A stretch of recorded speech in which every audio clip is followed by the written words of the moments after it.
نحمدہ ونصلی ونسلم علی رسولہ الکریم۔ اصول عقائد پر ہمارا آج چوتھا سبق ہے۔ گزشتہ کل سبق میں نے چند ایک باتیں تفصیلاً بیان کی تھی، میں ان کا تذکرہ دوبارہ اجمالاً کر دیتا ہوں۔ فہرست: ترجیح النقل علی العقل۔ اگر کہیں عقیدہ دلیل قطعی نقلی سے ثابت ہو، بظاہر عقل اس کے مخالف ہو، تو ترجیح نقل کو دیتے ہیں۔ حقیقت الاعتقاد: اپنے عقائد کے بارے میں یہ عقیدہ رکھنا ضروری ہے کہ میں حق پر ہوں اور میرا مخالف باطل پر ہے، اور فروع اور اجتہادیات میں یہ نظریہ رکھنا چاہیے کہ ہمارا مسئلہ حق ہے لیکن خطا کا احتمال ہے، دوسرے کا مسئلے میں خطا ہے لیکن حق کا احتمال ہے۔ پھر ہم نے معنی بیان کیا، ایمان کا لغوی معنی، ایمان کا اصطلاحی معنی، پھر ایمان کی قسمیں بیان کی، اور ایمان نہ بڑھتا ہے نہ کم ہوتا ہے، اس پر دلائل دیے، پھر شبہات کے جوابات دیے۔ اس کے بعد ایمان کی شرائط بیان کی، پھر اسلام کا تذکرہ کیا، ایمان اسلام میں فرق بیان کیا، اور پھر معیار ایمان کا تذکرہ کیا کہ صحابہ کرام رضی اللہ عنہم جو ان معیار حق ہیں، اور صحابہ کرام رضی اللہ تعالیٰ عنہم اجمعین کے معیار حق ہونے پر جو سوالات تھے، میں نے کل اس کے جوابات بھی آپ کی خدمت میں پیش کیے۔ آج ہمارا اصول عقائد کے حوالے سے چوتھا سبق ہے، ذرا اس کو سماعت فرمائیں۔ تکفیر کے اسباب۔ اختصار کے ساتھ ایسے چند ایک اسباب ذکر کرتے ہیں کہ جن کی وجہ سے بندہ ایمان سے محروم ہو جاتا ہے، یعنی بعض اسباب ایسے ہیں کہ اگر وہ اختیار کیے جائیں تو بندہ مسلمان نہیں رہتا بلکہ کافر ہوتا ہے۔ تو تکفیر کے اسباب کیا ہیں جن کی بنیاد پہ بندہ دائرہ اسلام سے نکلتا ہے؟ نمبر 1، انکار۔ ضروریات دین میں سے کسی ایک کا صراحتاً انکار کر دینا۔ ضروریات دین میں سے کسی ایک کا صراحتاً انکار کرنا۔ ضروریات دین کہتے ہیں بدیہیات کو، دین کے وہ عقائد جو بالکل واضح ہیں، جس میں کوئی ابہام نہیں، جس میں کوئی الجھن نہیں ہے، اور ہر کس و ناقص تک وہ بڑے عام فہم انداز میں پہنچے ہیں۔ تو ضروریات دین کا معنی بدیہیات اور واضح اور شریعت کے بنیادی عقائد، ان کو ضروریات دین کہتے ہیں۔ علامہ سعد الدین تفتازانی رحمہ اللہ تعالی، وفات 792 ہجری، شرح العقائد النسفیہ میں فرماتے ہیں: ورد النصوص بأن ينکر الاحکام التي دلت علیہ النصوص القطعیۃ من الکتاب والسنہ کحشر الاجساد مثلا کفر۔ نصوص کا انکار کرنا، نصوص کا انکار کرنا یعنی ان احکام کا انکار کیا جائے جس پر نصوص قطعیہ دلالت کرتی ہیں قرآن کریم سے یا سنت نبویہ سے، تو اس کا انکار کرنا کفر ہے۔ جیسے حشر الاجساد، ہمارا عقیدہ ہے کہ قیامت کے دن ان جسموں کو دوبارہ اٹھایا جائے گا، کوئی شخص اس کا انکار کرتا ہے تو مسلمان نہیں ہے۔ نمبر 2، استحلال۔ جن چیزوں کو شریعت نے حرام قرار دیا ہے، کوئی شخص ان کو حلال سمجھے تو وہ کافر ہے، لیکن اس کے لیے 2 شرطیں ہیں۔ نمبر 1، حلال سمجھنے والے کو معلوم ہو کہ یہ چیز حرام ہے، لا علمی کی وجہ سے وہ نہ کہہ رہا ہو، اس کو پتہ ہو کہ حلال ہے۔ نمبر 2، اور اس چیز کی حرمت قطعی ثبوت اور قطعی دلالت ہو، ایسی دلیل سے اس کی حرمت ثابت ہو جس کا ثبوت یقینی ہو، یعنی قرآن کریم کی آیات غیر مؤولہ سے ثابت ہو، یا وہ نقل متواتر ثابت ہو، یا صحابہ کرام کے اجماع قولی سے ثابت ہو، اور پھر قطعی دلالت بھی ہو، یعنی اس کا معنی ایک ہو، معنی میں احتمالات نہ ہو، یہ بھی ہو سکتا ہے، یہ بھی ہو سکتا ہے، معنی بالکل واضح ہو۔ تو اگر کوئی شخص جن امور کو شریعت نے حرام قرار دیا ان کو حلال سمجھتا ہے، یہ مسلمان نہیں ہوگا۔ علامہ سعد الدین تفتازانی رحمہ اللہ، وفات 792 ہجری، شرح العقائد النسویہ میں فرماتے ہیں: والاستحلال کفر لما فیہ من التکذیب المنافی للتصدیق۔ گناہ کو حلال سمجھنا کفر ہے کیونکہ یہ تصدیق کے منافی ہے اور تکذیب کی نشانی ہے، وہ یہ دل سے قبول نہیں کر رہا بلکہ جھٹلا رہا ہے، انکار کر رہا ہے۔ یہ بات اچھی طرح ذہن نشین فرمائیں۔ نمبر 3، استخفاف۔ استخفاف کا معنی ہوتا ہے کسی چیز کو معمولی اور حقیر سمجھنا، ہے ہی حقیر تو اس کو تو حقیر سمجھیں گے، اس لیے بات سمجھنا ضروری ہے کہ استخفاف کا مطلب کیا ہے۔ استخفاف کا معنی ہوتا ہے ایک چیز معمولی نہیں اس کو معمولی سمجھیں، حقیر نہیں اس کو حقیر سمجھیں، یہ ہوتا ہے استخفاف۔ اچھی طرح اس کو سمجھ لیں۔ اس کی دو صورتیں ہیں، جن چیزوں کو شریعت مطہرہ نے عزت بخشی ہے، احترام بخشا ہے، ان کی توہین اور تذلیل کرنا۔ نمبر دو، شریعت نے جن چیزوں کو حرام قرار دیا ہے ان کی حرمت کو معمولی سمجھنا، اللہ تعالیٰ کی بیان کردہ وعیدوں کو اہمیت نہ دینا۔ یہ دو صورتیں ہیں۔ نمبر ایک، جن چیزوں کو شریعت نے عزت اور احترام بخشی ان کی توہین کرنا، مثلا اللہ تعالیٰ کا نام یہ عزت والا ہے، اللہ جل جلالہ، اور رسول اللہ صلی اللہ علیہ وسلم کائنات کی سب سے معزز شخصیت ہے، ان کی توہین کرنا، قرآن کریم اللہ کا کلام ہے اس کی توہین کرنا، یہ کفر ہے۔ اسی طرح شریعت کی حرام کردہ چیزوں کی حرمت کو معمولی سمجھنا، یہ بھی کفر ہے۔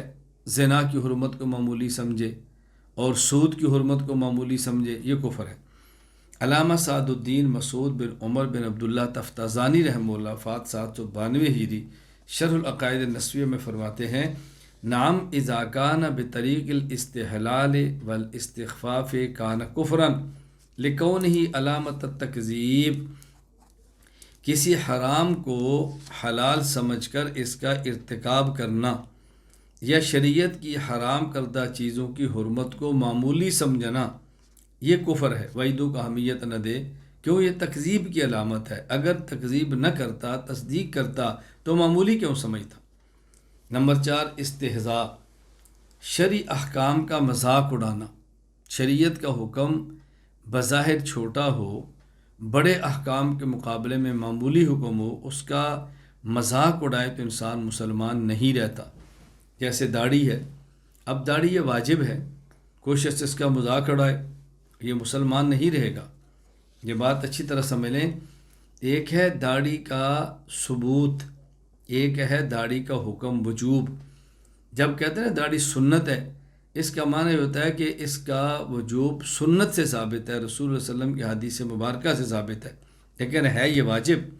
اور داڑھی رکھنی بھی ایک مٹھی ہے، یاد رکھیے، چاروں طرف سے، مثلا یہ دائیں طرف ہے، یہ دیکھیں پوری مٹھی ہے، یہ بائیں طرف ہے، یہ دیکھیں آپ پوری مٹھی ہے، یہ نیچے ہے آپ دیکھیں پوری مٹھی ہے، جو پوری مٹھی آپ نے داڑھی رکھنی ہے، مٹھی سے کم نہ ہو۔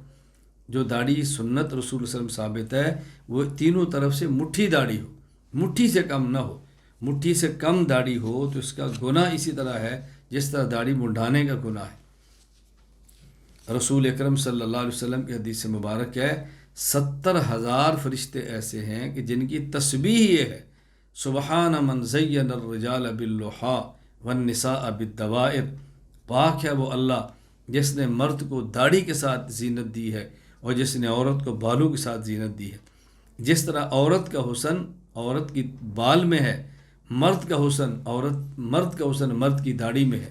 یہ داڑھی مرد کی زینت ہے، مرد کا حسن ہے، اس لیے داڑیاں منڈا کر اپنا حسن اور زینت ختم نہ کریں، اہتمام کریں داڑھی رکھنے کا۔ پھر ہم مسلمان ہیں، رسول اللہ صلی اللہ علیہ وسلم کی مبارک شکل پر ہمیں فخر ہونا چاہیے۔ ہم غیروں کی شکلیں کیوں اختیار کریں، لباس غیروں کا کیوں اختیار کریں۔ میں گزارش کروں گا اپنے بھائیوں سے، اپنے دوستوں سے، اپنے بزرگوں سے، جو شاگرد ہیں میری اولاد کی طرح ہیں، مجھ سے بیعت ہیں، کہ آپ اہتمام کرو مصنون لباس کا، مصنون پگڑی کا، مصنون داڑھی کا، اس کا اہتمام کرو۔ اسی طرح جو میری مائیں بہنیں اور بیٹیاں ہیں، میں ان سے گزارش کروں گا پردے کا خیال کرو اور شریعت کے مطابق لباس کا خیال کرو، اپنے اندر غیرت پیدا کرو۔ ایمانی غیرت کا تقاضا یہ ہے کہ ہم نبی پاک صلی اللہ علیہ وسلم کی امتی اپنے لباس اور وجود سے نظر آئیں، اس کا بہت اہتمام کرو۔ خصوصاً خواتین کو گھر سے باہر نکلنے وقت یہ جو ہاتھ ہیں ان کی پشت کو بھی چھپانا چاہیے، ان کو اپنے چہرے کو بھی چھپانا چاہیے، اور ایسا برقع پہنے کہ جس کے اندر یہ آنکھیں نظر نہ آئیں، آگے پردہ لٹکا ہو، آنکھ بھی چھپی ہو، اس کا بہت زیادہ خیال کرے۔ انسان کے جسم میں سب سے زیادہ خوبصورت وہ انسان کا چہرہ ہے، اور انسان کے چہرے کو اللہ نے ایسا بنایا ہے کہ انسان کے پورے جسم میں جو اعضاء ہیں ان کا مجموعہ یہ چہرہ ہے۔ اللہ تعالیٰ نے اس میں سب چیزیں جمع فرما دی ہے۔ پھر انسانی چہرے میں خوبصورت ترین چیز وہ انسان کی آنکھ ہے، اس لیے خواتین کو چہرے کا بھی خیال کرنا ہے اور چہرے میں سے آنکھ کا بہت زیادہ خیال کرنا ہے۔ بعض خواتین باہر نکلتی ہیں تو چہرہ نہیں ڈھانپتی، باقی پورے بدن کا پردہ کرتی ہیں، اور بعض چہرہ ڈھانپ لیتی ہیں تو ہاتھ کی پشت کو نہیں ڈھانپتی، اور بعض ہاتھ کی پشت بھی ڈھانپ لیتی ہیں تو برقع ایسے پہنتی کہ یہ حصہ نظر آتا ہے، یہ مناسب نہیں ہے۔ عورت کا معنی ہی چھپی چیز ہے۔ مستورات مستورتن کی جمع جو سترن سے ہے، عورت پاؤں کے ناخن سے لے کر سر کے بال تک یہ پردے کی چیز ہے، یہ عورت عفت کی چیز ہے، حیا کی چیز ہے، یہ اسلامی غیرت کا تقاضا ہے۔ اس لیے میں گزارش کروں گا اپنے بھائیوں سے، بزرگوں سے، بیٹوں سے، اپنی ماؤں سے، بہنوں سے، بیٹیوں سے کہ شریعت کا بہت زیادہ خیال کریں۔ اس میں ہم نے کمپرومائز نہیں کرنی، شریعت میں ہم نے کمپرومائز نہیں کرنی، اپنا ذہن بنا لیں۔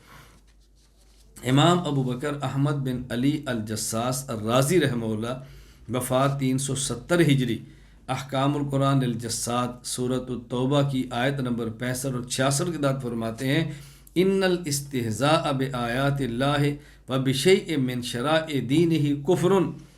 اللہ تعالیٰ کی آیات اور دین کے امور شرعی عقائد و احکام میں کسی ایک امر کا استہزاء اور مذاق اڑانا یہ کفر ہے۔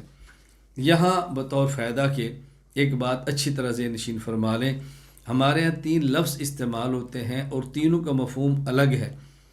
نمبر 1 مزاح ہا کے ساتھ، نمبر 2 مذاق قاف کے ساتھ، نمبر 3 استہزاء۔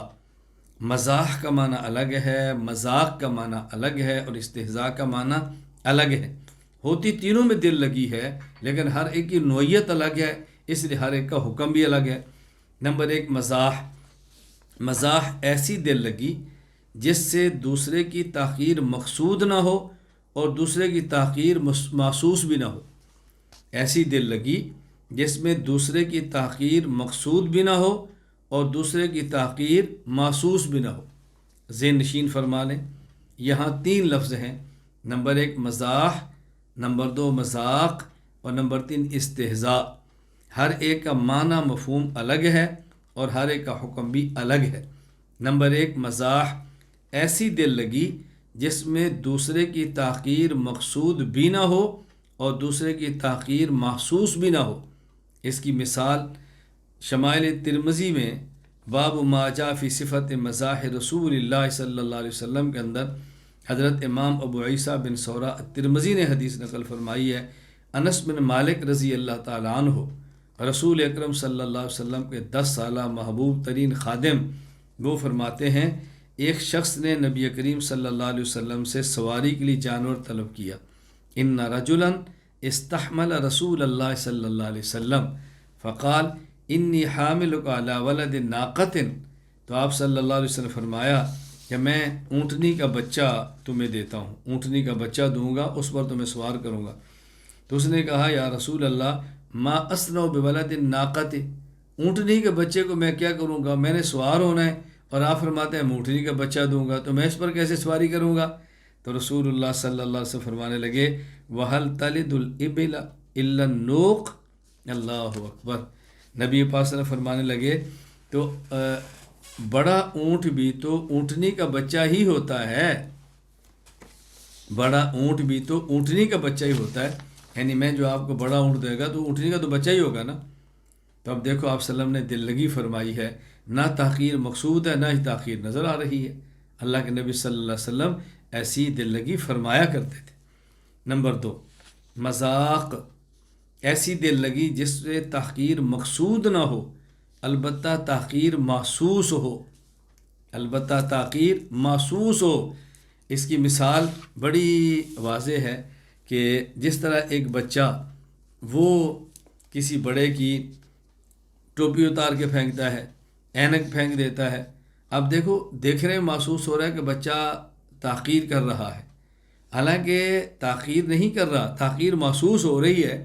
آپ کے گھر میں کوئی مہمان ہے، بچہ اس کی ٹوپی اڑا کر پھینکے تو آپ کہتے بیٹا مہمانوں سے ایسا نہیں کرتے، بیٹا بڑوں سے ایسا نہیں کرتے، یہ بات آپ نے کیوں کی ہے؟ یعنی دیکھنے میں یہ بات اچھی نہیں لگ رہی، بڑے اور معزز مہمان کی بظاہر تحقیر ہو رہی ہے، توہین ہو رہی ہے۔ تو اب دیکھو تحقیر مقصود نہیں ہے، بچے کے تو ذہن میں بھی یہ چیز نہیں، لیکن محسوس ہو رہی ہے۔ نمبر 3 استہزاء، ایسی دل لگی جس سے دوسرے کی تحقیر مقصود ہو، تذلیل مقصود ہو، مقصود ہے تو محسوس تو ہونا ہی ہے۔ جیسے کسی اپاہج شخص کو کہ او لولے، او لنگڑے، نابینے سے کہ او اندھے۔ اب دیکھو یہ تو خوش ہو رہا ہے، او لنگڑے ادھر آ، او لولے ادھر آ، ہاتھ سے معذور کہتے ہیں او ٹونڈے گال سن۔ اب دیکھو یہ جو ہے نا تحقیر ہو رہی ہے، تو یہ جائز نہیں، استہزاء جائز نہیں ہے۔ تو ایک ہے مزاح، ایک ہے مذاق، اور ایک ہے استہزاء۔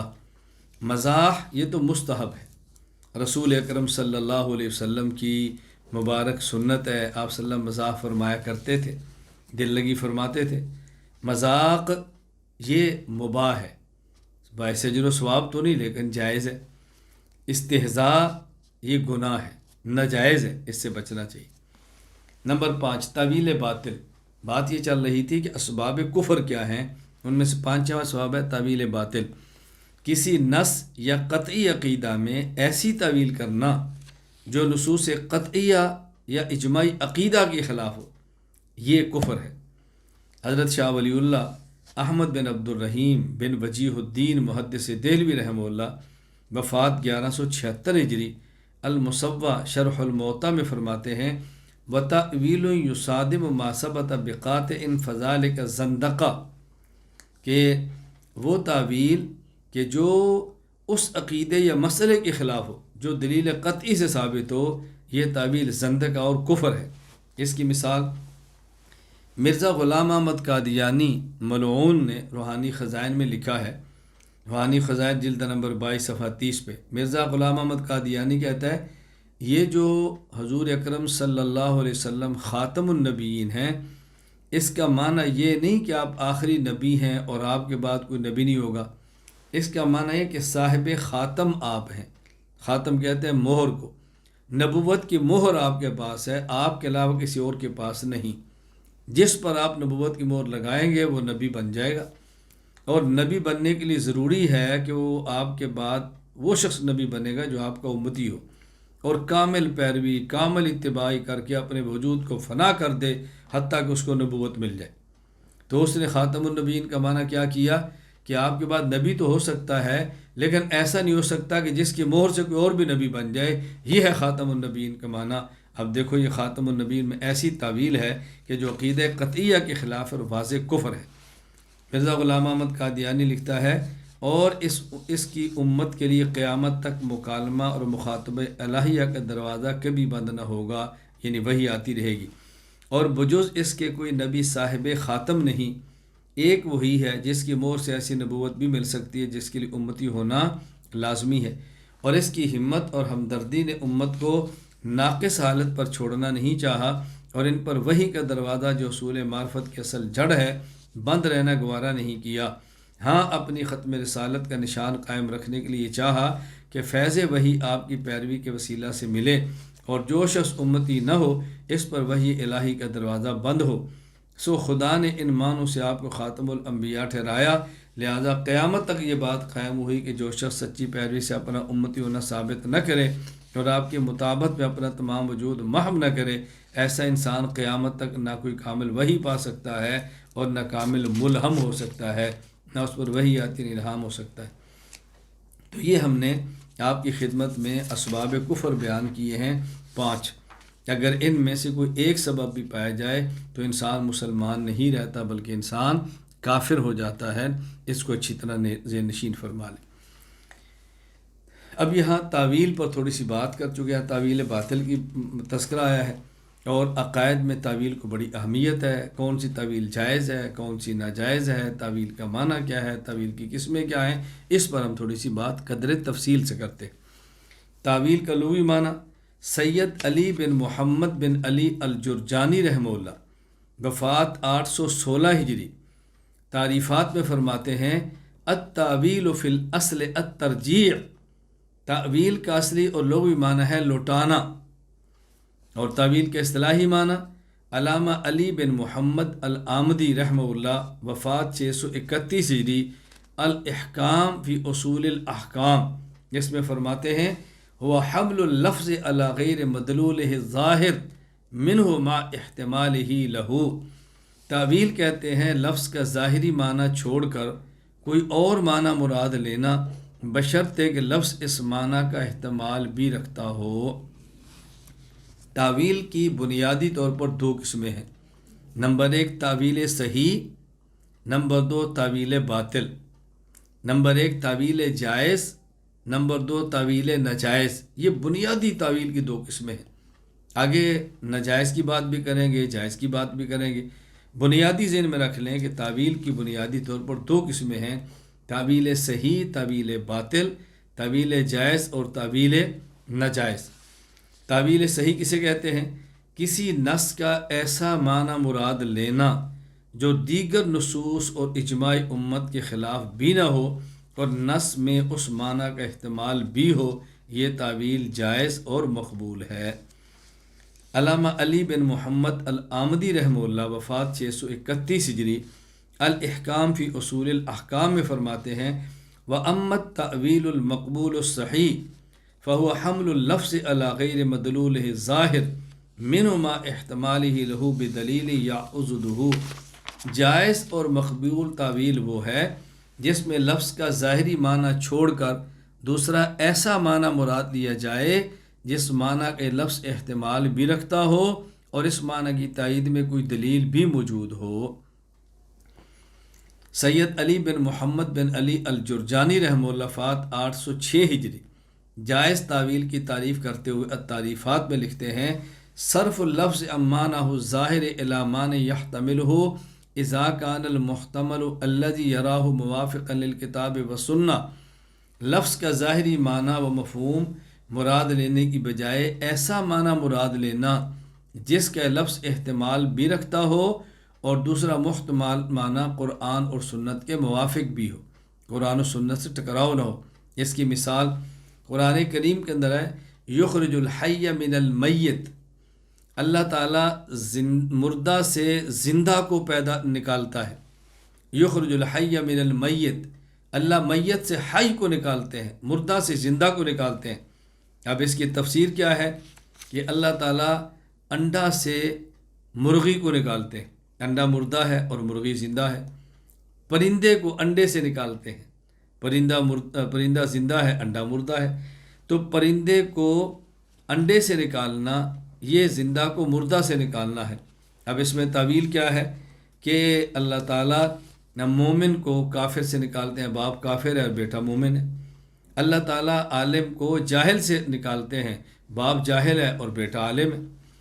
سید علی بن محمد بن علی جرجانی رحمہ اللہ تعریفات میں اس کی مثال دیتے ہیں جیسے یخرج الحی من المیت ان اراد به اخراج الطیر من البیضہ کان تفسیرا و ان کان اراد به اخراج المؤمن من الکافر اب العالم من الجاہل کان تعویلا۔ نمبر 2 تعویل باطل۔ تعویل باطل کا معنی نص کا ایسا معنی مراد لینا جو دیگر نصوص کے خلاف ہو اور نص اس معنی کا احتمال بھی نہ رکھتی ہو، یہ تعویل باطل اور ناجائز ہے۔ یہ بات اچھی طرح ذہن نشین فرما لیں۔ شاہ ولی اللہ احمد بن عبد الرحیم بن وجیہ الدین محدث دہلوی رحمہ اللہ المصوّع شرح الموطأ میں فرماتے ہیں وَتَأْوِيلٌ يُصَادِمُ مَا ثَبَتَ بِقَاطِعٍ فَذَلِكَ زَنْدَقَةٌ۔ وہ تعویل جو ایسے عقیدہ سے ٹکرائے، ایسے مسئلہ سے ٹکرائے جو دلیل قطعی سے ثابت ہو، یہ زندقہ ہے اور یہ کفر ہے۔ اس کی حضرت شاہ ولی اللہ رحمہ اللہ خود مثال المصوّع میں دیتے ہیں ان النبی صلی اللہ علیہ وسلم خاتم النبوہ، نبی کریم صلی اللہ علیہ وسلم خاتم النبوت ہے۔ ولیکن معنی حاضر کلام انہ لا یجوز ان یسمى بعد احد بالنبی۔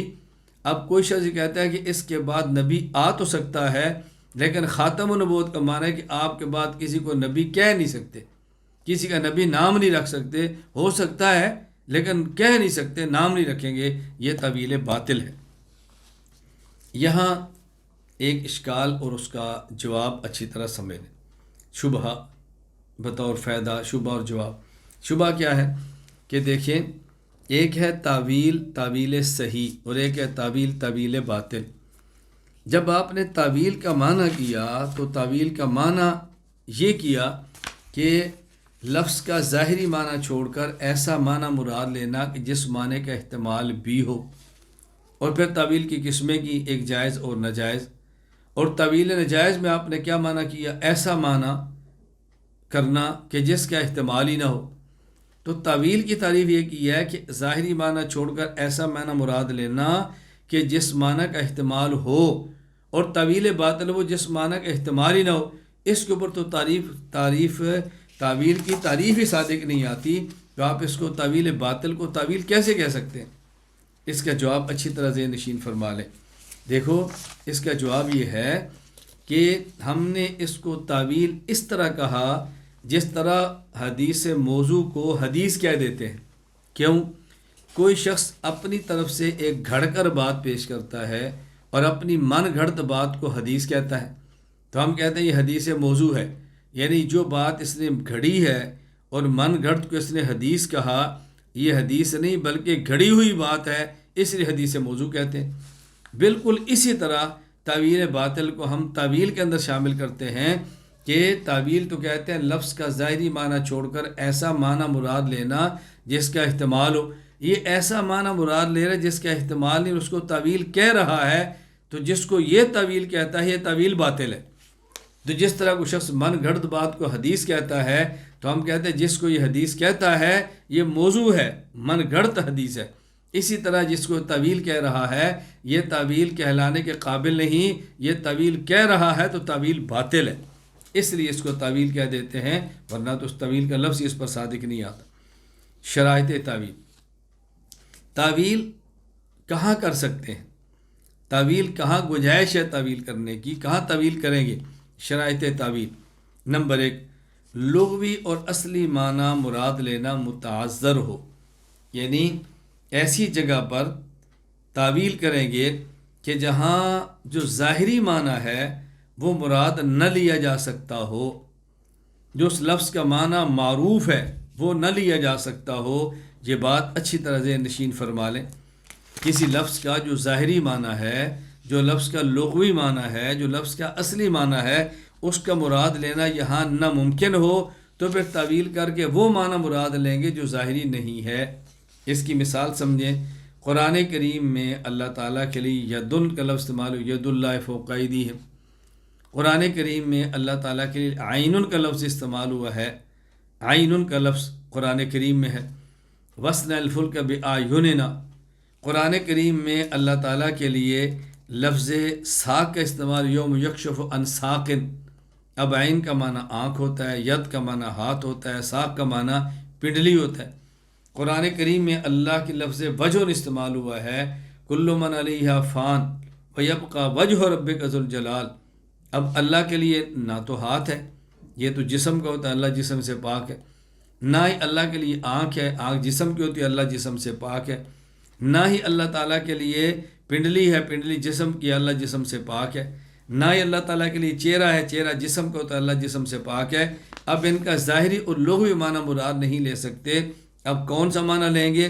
وہ معنی لیں گے کہ جو اللہ کی شان کے لائق ہو۔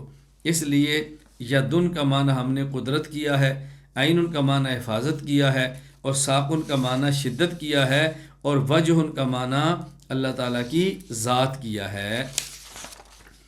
علامہ سعد الدین مسعود بن عمر بن عبداللہ تفتازانی رحمہ اللہ فات 792 ہجری شرح المقاصد فی علم الکلام میں فرماتے ہیں، انما یجب التأویل عند تعذر الظاہر، تعویل اس وقت کرنی واجب ہوگی کہ جب ظاہری مراد لینا ممکن نہ ہو، تو پھر تعویل کرنا جائز ہی نہیں بلکہ وہاں تعویل کرنا واجب ہو جائے گی۔ نمبر 2، ظاہری معنی کے خلاف دلیل یقینی موجود ہو، یعنی اگر ہم ظاہری معنی مراد لیں تو یہ اس لیے جائز نہیں ہوگا کہ اس کے مد مقابل ایک دلیل یقینی اور نص موجود ہے، تو ان کا آپس میں ٹکراؤ اور تعارض ہو جائے گا۔ اور قرآن کے حق ہونے کی ایک نشانی یہ ہے، اللہ کا کلام ہونے کی ایک دلیل یہ ہے کہ قرآن کریم کی آیات میں تعارض نہیں۔ خود قرآن کریم کے اندر ہے، لو کان من عند اللہ، لو کان من عند غیر اللہ لوجدوا فی اختلافا کثیرا، اگر یہ کلام اللہ کا نہ ہوتا تو اس میں اختلافات بہت ہوتے، اس میں اختلافات نہیں، اس بات کی دلیل ہے یہ اللہ تعالیٰ کا کلام نہیں۔ کہتے ہیں نا لو انتفاع ثانی کے لیے آتا ہے بوجہ انتفاع اول کے، یہ ضابطہ ہے۔ تو بات ذہن نشین فرما لیں، الجھن دھن کے اندر کبھی بھی مبتلا نہیں رہنا۔ ظاہری معنی کے خلاف دلیل یقینی موجود ہو۔ علامہ سعد الدین مسعود بن عمر بن عبداللہ تفتازانی رحمہ اللہ فات 792 ہجری فرماتے ہیں شرح العقائد النسویہ میں، والنصوص من الکتاب والسنہ تحمل علی ظواہرها ما لم يصرف عنها دلیل قطعی کما فی الآیات التي تشعر بظواہرها بالجہت والجسمیہ۔ کتاب و سنت کے نصوص کو ظاہری معنی پر محمول کیا جائے گا جب تک کوئی ایسی دلیل قطعی موجود نہ ہو جو اس کے ظاہری معنی سے عدول کا سبب بنے۔ کتاب و سنت کے ظاہری معنی کو مراد لیا جائے گا جب تک کوئی ایسی دلیل موجود نہ ہو جس کے ہوتے ہوئے ظاہری مراد لینا معنی ممکن نہ ہو۔ یہ بات اچھی طرح سمجھ لیں، جس طرح اللہ تعالیٰ کے لیے جہت اور جسم، یعنی قرآن کریم کی بعض آیات سے بظاہر اللہ کے لیے جسم ثابت ہوتا ہے، جہاں ید ہے ید تو جسم کا ہوگا، عین ہے عین تو جسم کا ہوگا، اور بعض آیات سے اللہ کے لیے جہت ثابت ہوتی ہے، ثم استوى علی العرش، اگر اس کو اللہ کو عرش پر مانے، عرش تو اوپر ہے نا، تو اللہ کے لیے جہت فوق ثابت ہوگی۔ یہ بات ذہن نشین فرمائیں تو یہ فرماتا ہے جب اس کے خلاف دلیل قطعی موجود ہو پھر ظاہری معنی مراد نہیں لینا۔ اب یہ نصوص کے ظاہر کے خلاف قطعی دلیل کون سی ہوگی؟ یہ 3 قسم کی دلیلیں ہیں۔ نمبر 1 قطعی ہوگی، لیکن نمبر 1 قرآن کریم یا حدیث ہوگی نص، نمبر 2 اجماع، اور نمبر 3 عقل۔ یہ 3 دلائل ایسے ہوں گے کہ جس کی بنیاد پر آپ ظاہری معنی مراد نہیں لیں گے۔ چنانچہ مولانا عبدالعزیز فرہاڑوی رحمہ اللہ تعالی وہ ارشاد فرماتے ہیں النبرہ شرح العقائد کے اندر، تحمل علی ظواہرها ای علی المعانی الظاہرہ بحسب الوضع اللغوی الشائع فی العرب والوضع الشرعی المشہور فی اہل الاسلام ما لم یصرف عنها ای عن الظواہر دلیل قطعی من برہان عقلی او اجماع او نص قاطع۔ قرآن و سنت کی نصوص کو ان کے ظاہری معنی پر محمول کیا جائے، اور ظاہری معنی سے مراد وہ معنی ہے جو لغت کے اعتبار سے عرب میں معروف ہو، اور وہ معنی جو اصطلاح شرعی کے اعتبار سے اہل اسلام میں مشہور ہو۔ ہاں جب ظاہری معنی کے خلاف دلیل قطعی یعنی دلیل قطعی عقلی یا دلیل یا اجماع یا نص موجود ہو تو ظاہری معنی کو ترک کر دیا جائے گا۔ اب دیکھیں حضرت نے جو ارشاد فرمایا، عقلی دلیل ہو یا اجماع ہو یا نص ہو، تینوں کی مثالیں سمجھیں۔ عقل کی مثال قرآن کریم سورہ طٰہٰ آیت نمبر 5 الرحمن علی العرش استویٰ۔ اب اس آیت کے ظاہر سے ثابت ہوتا ہے کہ اللہ تعالیٰ عرش پر مستوی ہے، اللہ تعالیٰ عرش پر مستوی ہے، یہ ظاہر سے ثابت ہو رہا ہے۔ اب یہ معنی نہیں لے سکتے، کیوں؟ اس لیے کہ اس کے خلاف ایک عقلی قطعی دلیل موجود ہے۔ وہ کون سی؟ اگر اللہ تعالیٰ کو حقیقی وجود کے ساتھ عرش پر مراد لیں گے تو پھر اللہ تعالیٰ کے لیے جسم ماننا پڑے گا۔ اللہ تعالیٰ کے لیے جسم نہیں، کیوں؟ جسم ہمیشہ 2 یا 2 سے زائد اجزاء سے مرکب ہوتا ہے، اور جو چیز مرکب ہو وہ پہلے نہیں ہوتی، بعد میں ہوتی ہے، یعنی حادث ہے قدیم نہیں، جبکہ اللہ تعالیٰ قدیم ہے، اللہ تعالیٰ حادث نہیں ہے۔ اس لیے اللہ تعالیٰ کو عرش پر حقیقتاً مستوی نہیں مانیں گے کہ عرش کے اوپر رہتے ہیں، حقیقی وجود سے نہیں مانیں گے۔ یہ بات اچھی طرح ذہن نشین فرما لیں۔ میں بھی غلط فہمی دور کرنے لگا ہوں کہ کوئی یہ نہ سمجھے کہ ہم نے قرآن کو عقل کی وجہ سے چھوڑا۔ اب یہاں مراد کیا لیں گے؟ حضرت امام بخاری رحمۃ اللہ علیہ 256 ہجری وفات، صحیح بخاری کتاب التوحید باب وکان عرش الماء کے تحت فرماتے ہیں وقال مجاہد استوى علی العرش، اللہ مستوی علی العرش ہے۔ اس کا معنی یہ نہیں کہ اللہ عرش پہ رہتے ہیں، اس کا معنی ہے کہ اللہ تعالیٰ عرش پر غالب ہے۔ تفصیلی کلام میں نے توحید باری تعالیٰ کے اندر کیا ہے، وہاں آپ اس کو دیکھ لیں، پڑھ لیں، یا انشاءاللہ ہمارے شارٹ کورس کے اندر آیا تو اس پر ہم بات کریں گے۔ اللہ تعالیٰ نے زندگی مجھے بھی دی اور آپ نے بھی دی، یہ کورسز چلتے رہے، وہاں تفصیل پر دلائل دیں گے۔ آپ توحید باری کی میری فائل دیکھ لیں، بیان سن لیں، تفصیل وہاں بیان کی ہے۔ یہاں ایک میں بطور فائدے بات عرض کرنا چاہتا ہوں کہ غلط فہمی نہ ہو۔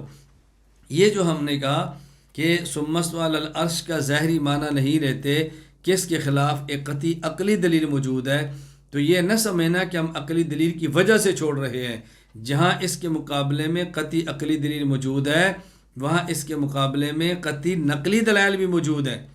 یعنی بیسیوں ہم نے کئی ایک آیات ذکر کی اور احادیث جو اس عقیدے کو ثابت کرتی ہیں کہ اللہ تعالیٰ حقیقتاً عرش پر نہیں ہے بلکہ اللہ تعالیٰ ہر جگہ پر ہے۔ یہ ہم نے دلیل چونکہ عقلی پیش کی ہے، اس کا معنی یہ نہیں صرف عقل کے خلاف ہے بلکہ یہ دیگر دلائل نقلیہ کے بھی خلاف ہے۔ اس کو اچھی طرح ذہن نشین فرما لیں۔ اچھا، اسی طرح اجماع کی مثال سمجھیں، یعنی ظاہری نص کو چھوڑیں گے اس لیے کہ اس کے مقابلے میں اجماع موجود ہوگا۔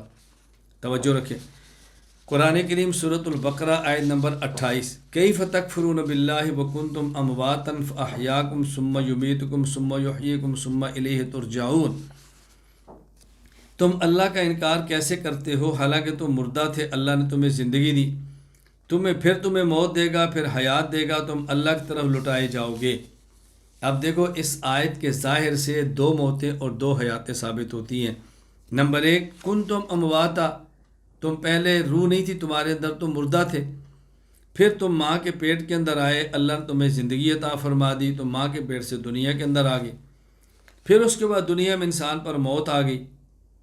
تو ایک موت پہلے جب روح نہیں تھی اور ایک موت اب جب روح نکلی ہے، بات سمجھ لیں، یہ انبیاء کی روح جسم میں سمٹی ہے، ایک یہ موت آ گئی، 2 موتیں۔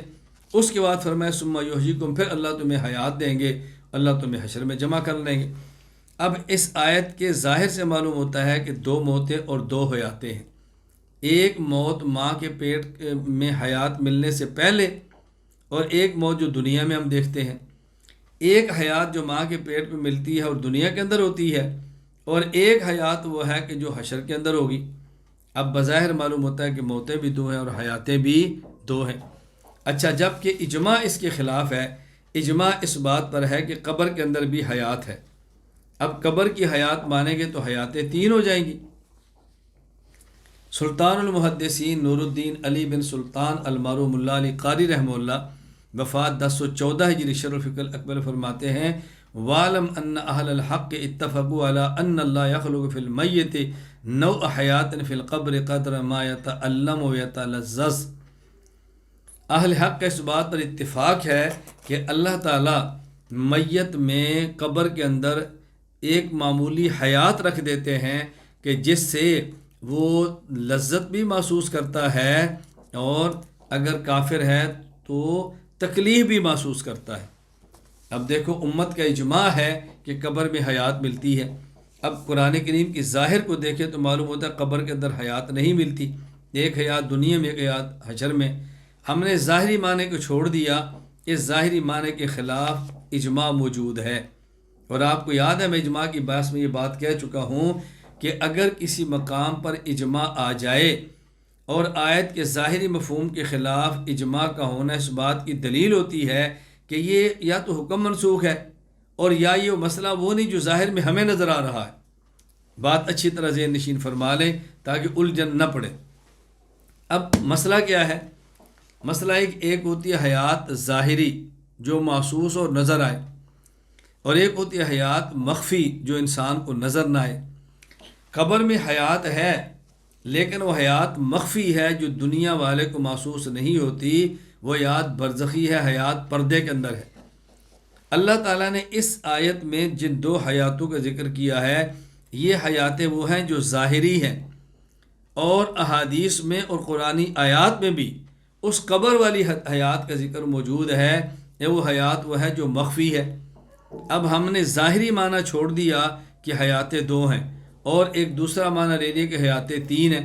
کیونکہ 3 حیات والے معنی پر اجماع موجود تھا تو ہم نے ظاہری معنی کو چھوڑا اور تعویل کر لی۔ اور ظاہری جو چھوڑا، کیوں چھوڑا؟ اس کی وجہ کیا ہے کہ قرآن کی اس آیت میں ظاہراً جو حیاتیں ثابت ہوتی ہیں یہ حیاتیں ظاہری ہیں، اور جو تیسری حیات ہم مانتے ہیں وہ حیات مخفی اور باطنی ہے۔ اب دیکھو اس اجماع اور اس قرآن کے درمیان ٹکراؤ بھی نہیں ہے۔ قرآن کہتا ہے کہ ظاہری حیاتیں 2 ہیں اور اجماع کہتا ہے نہیں، ایک حیات اور بھی ہے، وہ حیات ظاہری نہیں بلکہ مخفی ہے۔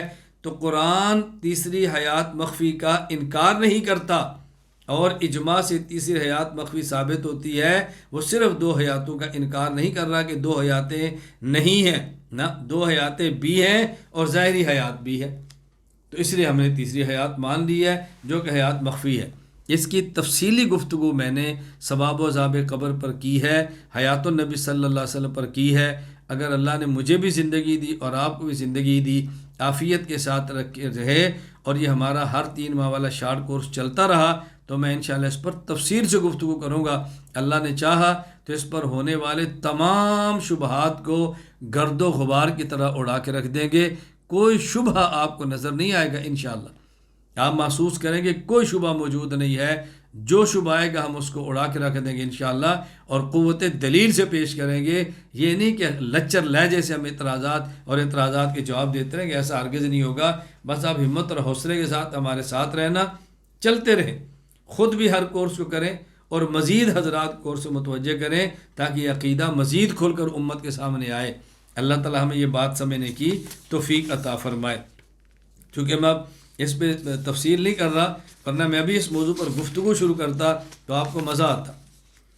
میں اپنا ایک واقعہ پیش کرتا ہوں۔ مجھے ملیشیا کے بعض تبلیغی احباب نے آج سے میرا خیال ہے کم و بیش 6 سال قبل بلایا اور کہا جی ہم نے آپ کو بلایا ہے کہ حیات النبی صلی اللہ علیہ وسلم کا عقیدہ آ کر سمجھائیں۔ ہوا کیا، وہاں کے ایک طالب علم پاکستان آئے اور اندازہ کریں دورہ حدیث تک ہمارے مدرسے میں پڑھا، اور عام مدرسے میں نہیں، جامعۃ العلوم اسلامیہ علامہ بنوری ٹاؤن میں۔ اس کے بعد دورہ تفسیر ایک مماتی عالم سے پڑھا اور ذہن مماتیت کا بن گیا، اور واپس جا کر مماتیت کی تردید کر رہے ہیں، مماتیت کی تائید کرتے ہیں، عقیدہ حیات کی تردید کر رہے ہیں۔ مجھے خیر انہوں نے بلایا، کہا جی ہم نے اس مسئلے پر جانا بات کرانی۔ میں نے کہا ٹھیک ہے۔ آپ یقین فرمائیں کہ میرا بیان ملیشین کے ترجمے کے ساتھ 6 گھنٹے کا بیان ہوا، اور میں نے 6 گھنٹے میں عقیدہ حیات النبی صلی اللہ علیہ وسلم سمجھایا کہ عقیدہ حیات النبی کیا ہے، دلائل نہیں دیے، عقیدے کو واضح کیا، اور پورے 6 گھنٹے لگے۔ جب میرا بیان ختم ہوا تو مجھے تبلیغی جماعت کے احباب جو تھے انہوں نے کہا کہ مولانا مسئلہ اور عقیدہ تو الگ بات ہے، ہماری ایک غلط فہمی آج دور ہو گئی ہے۔ وہ یہ کہ ہم یہ سمجھتے تھے کہ دنیا میں سب سے لمبا بیان تبلیغی جماعت رائیونڈ کا ہوتا ہے، آج پتہ چلا کہ رائیونڈ سے لمبے بیانات بھی ہوتے ہیں۔ میں نے پھر ان سے کہا یہ بات میں کہنا نہیں چاہتا تھا، آپ نے بات فرمائی ہے لیکن ناقص فرمائی ہے، چلے میں اس بات کو مکمل کر دیتا ہوں جو آپ نے بات شروع کی ہے۔ کہتے ہیں کیا مطلب؟ میں نے کہا آپ نے بات ناقص کی ہے، بات پوری کریں۔ دیکھیں رائیونڈ میں جو بیان ہوتا ہے سب سے بڑا، وہ کتنے گھنٹے کا ہوگا؟ کیا جی 3 گھنٹے کا یا 4 گھنٹے کا؟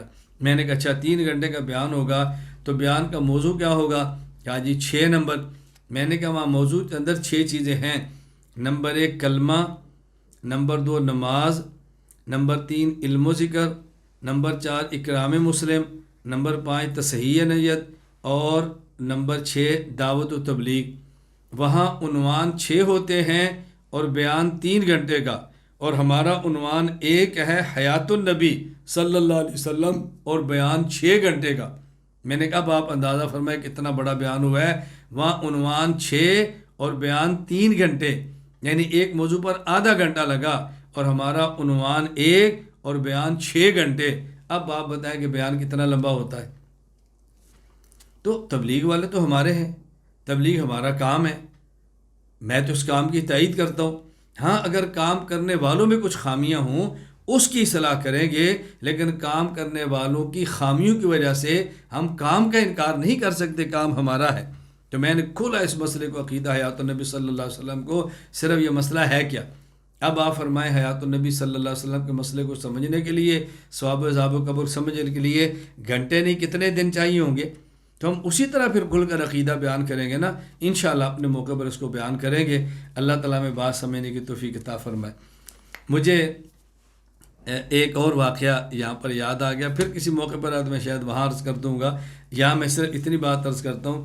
وہاں وہی جو مولوی صاحب تھے جو مماتی بن چکے تھے، مماتیت کو پھیلا رہے تھے، ان کے بھائی میرے بیان کے اندر آئے، وہ ہمارے ہمذہن تھے، عقیدہ درست تھا اور بیان سے مزید ان کو تشفی ہوگی۔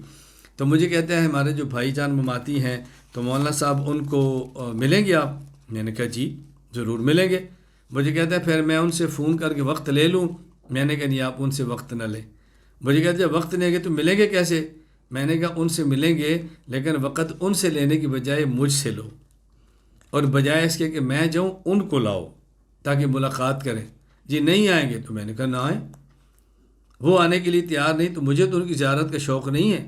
آپ انہیں کہہ دو فلاں وقت ہے، وہ آنا چاہتے ہیں تشریف لیں، شبہات بیان کرنا چاہیے وہ بھی کریں، میرے جانے کے بعد جو آپ کو شبہات پیش کرنے ہیں میرے سامنے پیش کریں تاکہ مسئلہ حل ہو جائے۔ ہمارے یہ بھی ایک بہت بڑا المیہ ہے کہ ہم جس کو باطل سمجھتے ہیں اس کو مل کر اس کے ساتھ تصویریں بنا کر کھنچواتے ہیں کہ ہماری ملاقات ہوئی ہے۔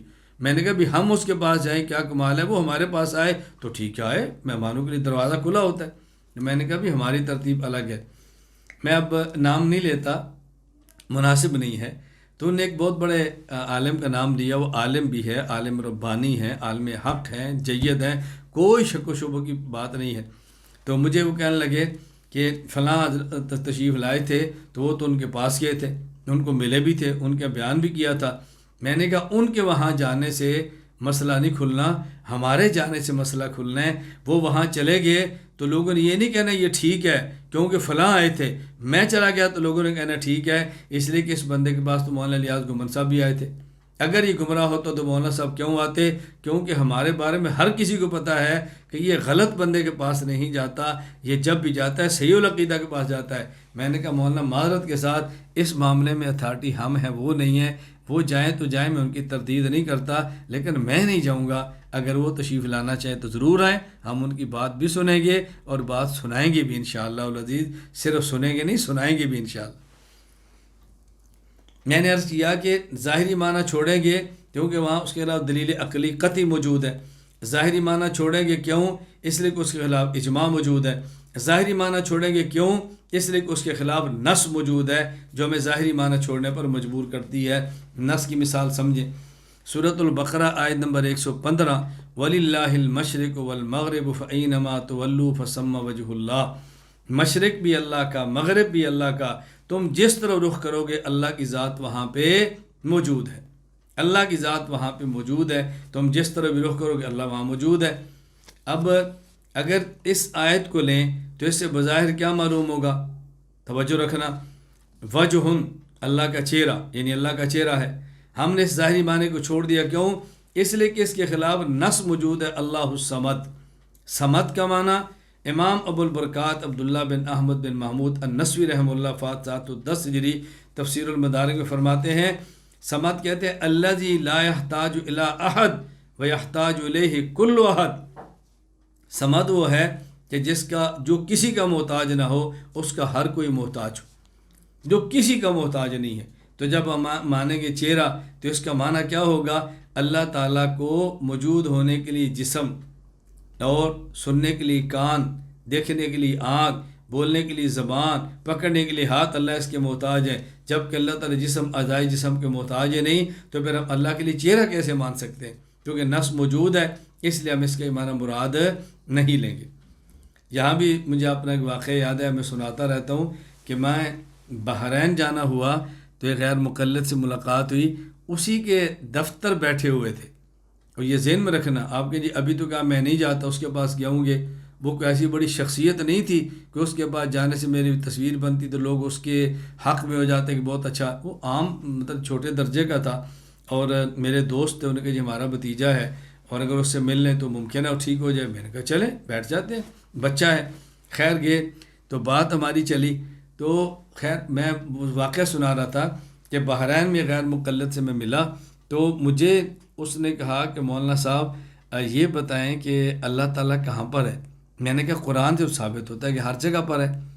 مجھے کہتے جی آیت، میں نے کہا سورہ بقرہ آیت نمبر 115، وَلِلَّهِ الْمَشْرِقُ وَالْمَغْرِبُ فَأَيْنَمَا تُوَلُّوا فَثَمَّ وَجْهُ اللَّهِ، مشرق اور مغرب اللہ کا، جدھر بھی جاؤ ادھر اللہ ہے، جو ثابت ہو رہا ہے۔ مجھے کہتے ہیں یہاں وجہ اللہ سے مراد اللہ کی صفت ہے، اللہ کا علم اور اللہ کی قدرت مراد ہے۔ میں نے کہا آپ کے پاس کوئی قرآن کا ترجمہ ہے؟ کہتا جی ہے۔ میں نے کہا لاؤ۔ وہ احسن البیان مولانا محمد جوناگڑھی صاحب کا ترجمہ لایا، اس میں لکھا تھا مشرق مغرب اللہ کا، تم جدھر بھی رخ کر دو ادھر اللہ، جدھر تم منہ کرو ادھر منہ اللہ کا۔ میں نے کہا اچھا یہ بتائیں یہ ترجمہ آپ کا ہے اور یہ کہہ رہے جدھر تم منہ کرو ادھر منہ اللہ کا، تو منہ علم کا ہوتا ہے یا منہ ذات کا ہوتا ہے؟ آپ نے کہا اس سے مراد علم ہے، تو کیا علم کا بھی منہ ہوتا ہے؟ کوئی قدرت کا منہ ہوتا ہے؟ منہ تو ذات کا ہوتا ہے۔ مجھے کہتے ہیں میں اپنے شیخ صاحب کو فون کرتا ہوں اور فون کر کے ان سے پوچھ کر آپ کو جواب دیتا ہوں۔ میں نے کہا نہیں، آپ شیخ صاحب کو فون نہ کریں، آپ اپنے اللہ سے پوچھیں کہ یا اللہ ایک حنفی عالم آیا اور میں پھنس گیا ہوں تو مجھے آپ اس سے نکال دو۔ کہتا ہے جی اللہ سے کیسے پوچھ سکتا ہوں؟ میں نے کہا اچھا پھر یہ بات بتائیں، جب ہم قرآن کی آیت سمجھنے کے لیے یا رسول اللہ صلی اللہ علیہ وسلم مبارک حدیث سمجھنے کے لیے حضرت امام ابو حنیفہ کی بات کو مانتے ہیں تو آپ کہتے ہیں شرک ہے، آپ نے امام کی بات مان لی ہے، تو جب تو اللہ کی بات سمجھنے کے لیے اپنے مولوی سے پوچھے گا تو پھر یہ شرک نہیں ہوگا؟ میں آیا تجھے توحیدی سمجھ کر اور تو مشرک نکلا، تو ہمیں شرک کہتا ہے تو خود یہ شرک نہیں ہے؟ اب اس کے پاس کوئی جواب نہیں تھا۔ میں نے کہا نہیں، اللہ سے پوچھ، اللہ سے پوچھتا کہ شرک نہ ہو، اور یہ آج کہہ دے کہ نہیں قرآن سمجھنے کے لیے امام کی ضرورت ہے، حدیث سمجھنے کے لیے امام کی ضرورت ہے، مسائل فقہی فقی سے پوچھ کر عمل کرے تو ٹھیک ہے، یہ بات کہہ دے۔ ایک بات کرنا، اللہ میں بات سمجھنے کی توفیق عطا فرمائے۔ یہاں ایک بات سمجھنے، دیکھیں میں نے ترتیب سے پہلے دلیل عقلی کی مثال دی ہے، پھر اجماع کی اور پھر نص کی۔ آپ کہیں گے پہلے نص کی مثال دو پھر اجماع پھر دلیل عقلی کی، نہیں، میں نے ترتیب اس لیے رکھی ہے اس لیے کہ جو میں نے حوالہ دیا مولانا فرحاروی رحمۃ اللہ علیہ کا، انہوں نے دلیل عقلی کی ترتیب یہ رکھی تھی، پہلے برہان عقلی کا ذکر کیا، پھر اجماع کا، پھر نص کا، تو میں نے اس کے حساب سے یوں دلیل پیش کر دی ہے، وگرنہ دلیل کا تقاضا یہی تھا پہلے نص کی مثال دیں، پھر اجماع کی مثال دیں، پھر جو ہے نا وہ پہلے نص کی مثال دیں، پھر اجماع کی اور پھر عقلی کی دیں، جس طرح کے فائل کے اندر لکھا ہوا ہے آپ حضرات نے دیکھا ہے۔ نمبر 3، لفظ میں تعویل کا احتمال ہو۔ بات یہ چل رہی تھی کہ کہاں ظاہری معنی چھوڑ کر باطنی معنی لیں گے، کہاں ظاہری معنی چھوڑ کر دوسرا معنی لیں گے اور کہاں تعویل کر سکتے ہیں۔ نمبر 3، لفظ میں تعویل کا احتمال ہو۔ اگر لفظ میں تعویل کا احتمال ہے تو تعویل کا معنی لیں گے، اور اگر اس احتمالی معنی کی گنجائش ہی نہیں ہے تو پھر تعویل کا کیسے کریں گے؟ اس کی مثال سمجھ لیں، جس طرح کتاب التعریفات میں سید علی بن محمد بن علی جرجانی رحمہ اللہ فات 816 ہی نے مثال دی ہے، فرماتا ہے یخرج الحی من المیت، اللہ تعالیٰ زندہ کو مردہ سے نکالتے ہیں۔ اب زندہ کو مردہ سے نکالنے کا حقیقی اور ظاہری معنی یہ ہے کہ انڈا ہے اور اس سے پرندہ نکلا ہے، دیکھو مردہ سے زندہ نکلا ہے، مردہ سے زندہ نکلا ہے نا۔ اچھا، لیکن اس کی تعویل کیا ہے؟ اللہ تعالیٰ کافر کے گھر مومن کو پیدا فرما دے، جاہل کے گھر عالم کو پیدا فرما دے۔ اب دیکھیں اس کا احتمال ہے، اس لیے کہ عالم کی مثال زندہ کی ہے، جاہل کی مثال مردہ کی ہے، اور اس طرح مومن کی مثال زندہ کی ہے اور کافر کی مثال مردہ کی ہے۔ رسول اکرم صلی اللہ علیہ وسلم خود ارشاد فرمایا مثل الذی یذکر ربہ والذی لا یذکر مثل الحی والمیت، ذکر کرنے کی مثال ایسے جیسے زندہ اور ذکر نہ کرنے والے کی مثال ایسے جیسے مردہ ہے۔ تو ابھی اس کے اندر تعویل کا احتمال موجود تھا نا، تو ہم نے تعویل کر لی۔ علامہ علی بن محمد العامدی رحمہ اللہ فات 631 ہجری الاحکام فی اصول الاحکام میں فرماتے ہیں وَأَمَّا التَّأْوِيلُ الْمَقْبُولُ الصَّحِيحُ فَهُوَ حَمْلُ اللَّفْظِ عَلَى غَيْرِ مَدْلُولِهِ الظَّاهِرِ مِنْهُ مَا احتمالِهِ لَهُ بِدَلِيلٍ يَعْضُدُهُ، جائز اور مقبول تعویل وہ ہے جس میں لفظ کا ظاہری معنی چھوڑ کر دوسرا ایسا معنی مراد لیا جائے جس معنی کا یہ لفظ احتمال بھی رکھتا ہو اور اس معنی کی تائید میں کوئی دلیل بھی موجود ہو۔ جس طرح میں نے ابھی دلیل پیش کر دی ہے کہ ہم نے جو احتمال کیا ہے تو اس کے اندر احتمالی معنی موجود ہے۔ میں نے کہا نا یا حی ان سے مراد مومن ہو اور میت ان سے مراد کافر ہو، اور دلیل پیش کی کہ خود اللہ کے نبی صلی اللہ علیہ وسلم نے فرمایا مثل الذی یذکر ربہ والذی لا یذکر ربہ مثل الحی والمیت۔ اچھا، اسی طرح قرآن کریم میں اللہ تعالیٰ نے کفار کو مردے کہا ہے۔ میں نے کہا انک لا تسمع الموت ولا تسمع صم الدعاء، یا کافر کو مردے کے ساتھ تشبیہ دی ہے، تو اللہ تعالیٰ کفار کو مردہ فرما رہے ہیں قرآن کریم میں، اور حدیث میں غیر ذاکر کو مردہ کہا جا رہا ہے۔ تو ہم نے ایسا معنی لیا جس کا احتمال بھی ہے اور ایسا معنی لیا جس کے معنی پر دلیل بھی ہے۔ یہ دونوں باتیں ذہن نشین فرما لیں۔ نمبر 4، تعویل کرنے والا یہ اہل ہو، یعنی جس نے تعویل کی ہے وہ ایسا شخص ہو کہ تعویل کا اہل ہو، اور مؤول اہل علم ہو، اس سے مراد ایسا شخص ہے کہ جس کو قرآن کریم کی تفسیر کے جو 15 علوم ہیں ان علوم پر اس کو مہارت ہو، یہ مؤول ہوگا، یہ تعویل کا اہل ہے۔ حضرت علامہ علی بن محمد العامدی رحمہ اللہ فات 631 ہجری الاحکام فی اصول الاحکام میں فرماتے ہیں وَشُرُوطُهُ أَن يَكُونَ النَّاظِرُ الْمُتَأَوِّلُ أَهْلًا لِذَلِكَ، تعویل کے جائز ہونے کی ایک شرط یہ ہے کتاب و سنت کو دیکھنے والا اور تعویل کرنے والا تعویل کا اہل ہو، اور اہل تعویل کون ہوگا؟ جو تفسیر کے 15 علوم کی جن کی ضرورت ہے ان 15 علوم کو جانتا ہو۔ وہ 15 علوم کون سے ہیں؟ نمبر 1 لغت، نمبر 2 نحو، نمبر 3 صرف، نمبر 4 اشتقاق، نمبر 5 معانی، نمبر 6 بیان، نمبر 7 بدیع، نمبر 8 قراءت، نمبر 9 عقائد، نمبر 10 اصول فقہ، نمبر 11 اسباب نزول، نمبر 12 ناسخ و منسوخ، نمبر 13 فقہ، نمبر 14 احادیث، نمبر 15 لدنی، علم لدنی اس کے پاس ہو، اس پر حقائق منکشف ہوئے ہوں، اللہ نے اس کو لدنی علم کی نعمت عطا فرمائی ہو۔ یہ بات اچھی طرح ذہن نشین فرما لیں۔ نمبر 5 تعویل ضروریات دین میں نہ ہو، یعنی تعویل ایسے عقیدے میں نہ ہو کہ جو عقیدہ قطعی ہو، اور تعویل کرنے سے انسان قطعی عقیدے سے نکل کر کفری عقیدے میں چلا جائے، اس طرح نہ ہو۔ تعویل ضروریات دین میں نہ ہو، یعنی دین کا بنیادی عقیدہ حکم جو تواتر سے ثابت ہو، دلیل قطعی سے ثابت ہو، ایسے عقیدے میں تعویل ہرگز نہیں کرنی۔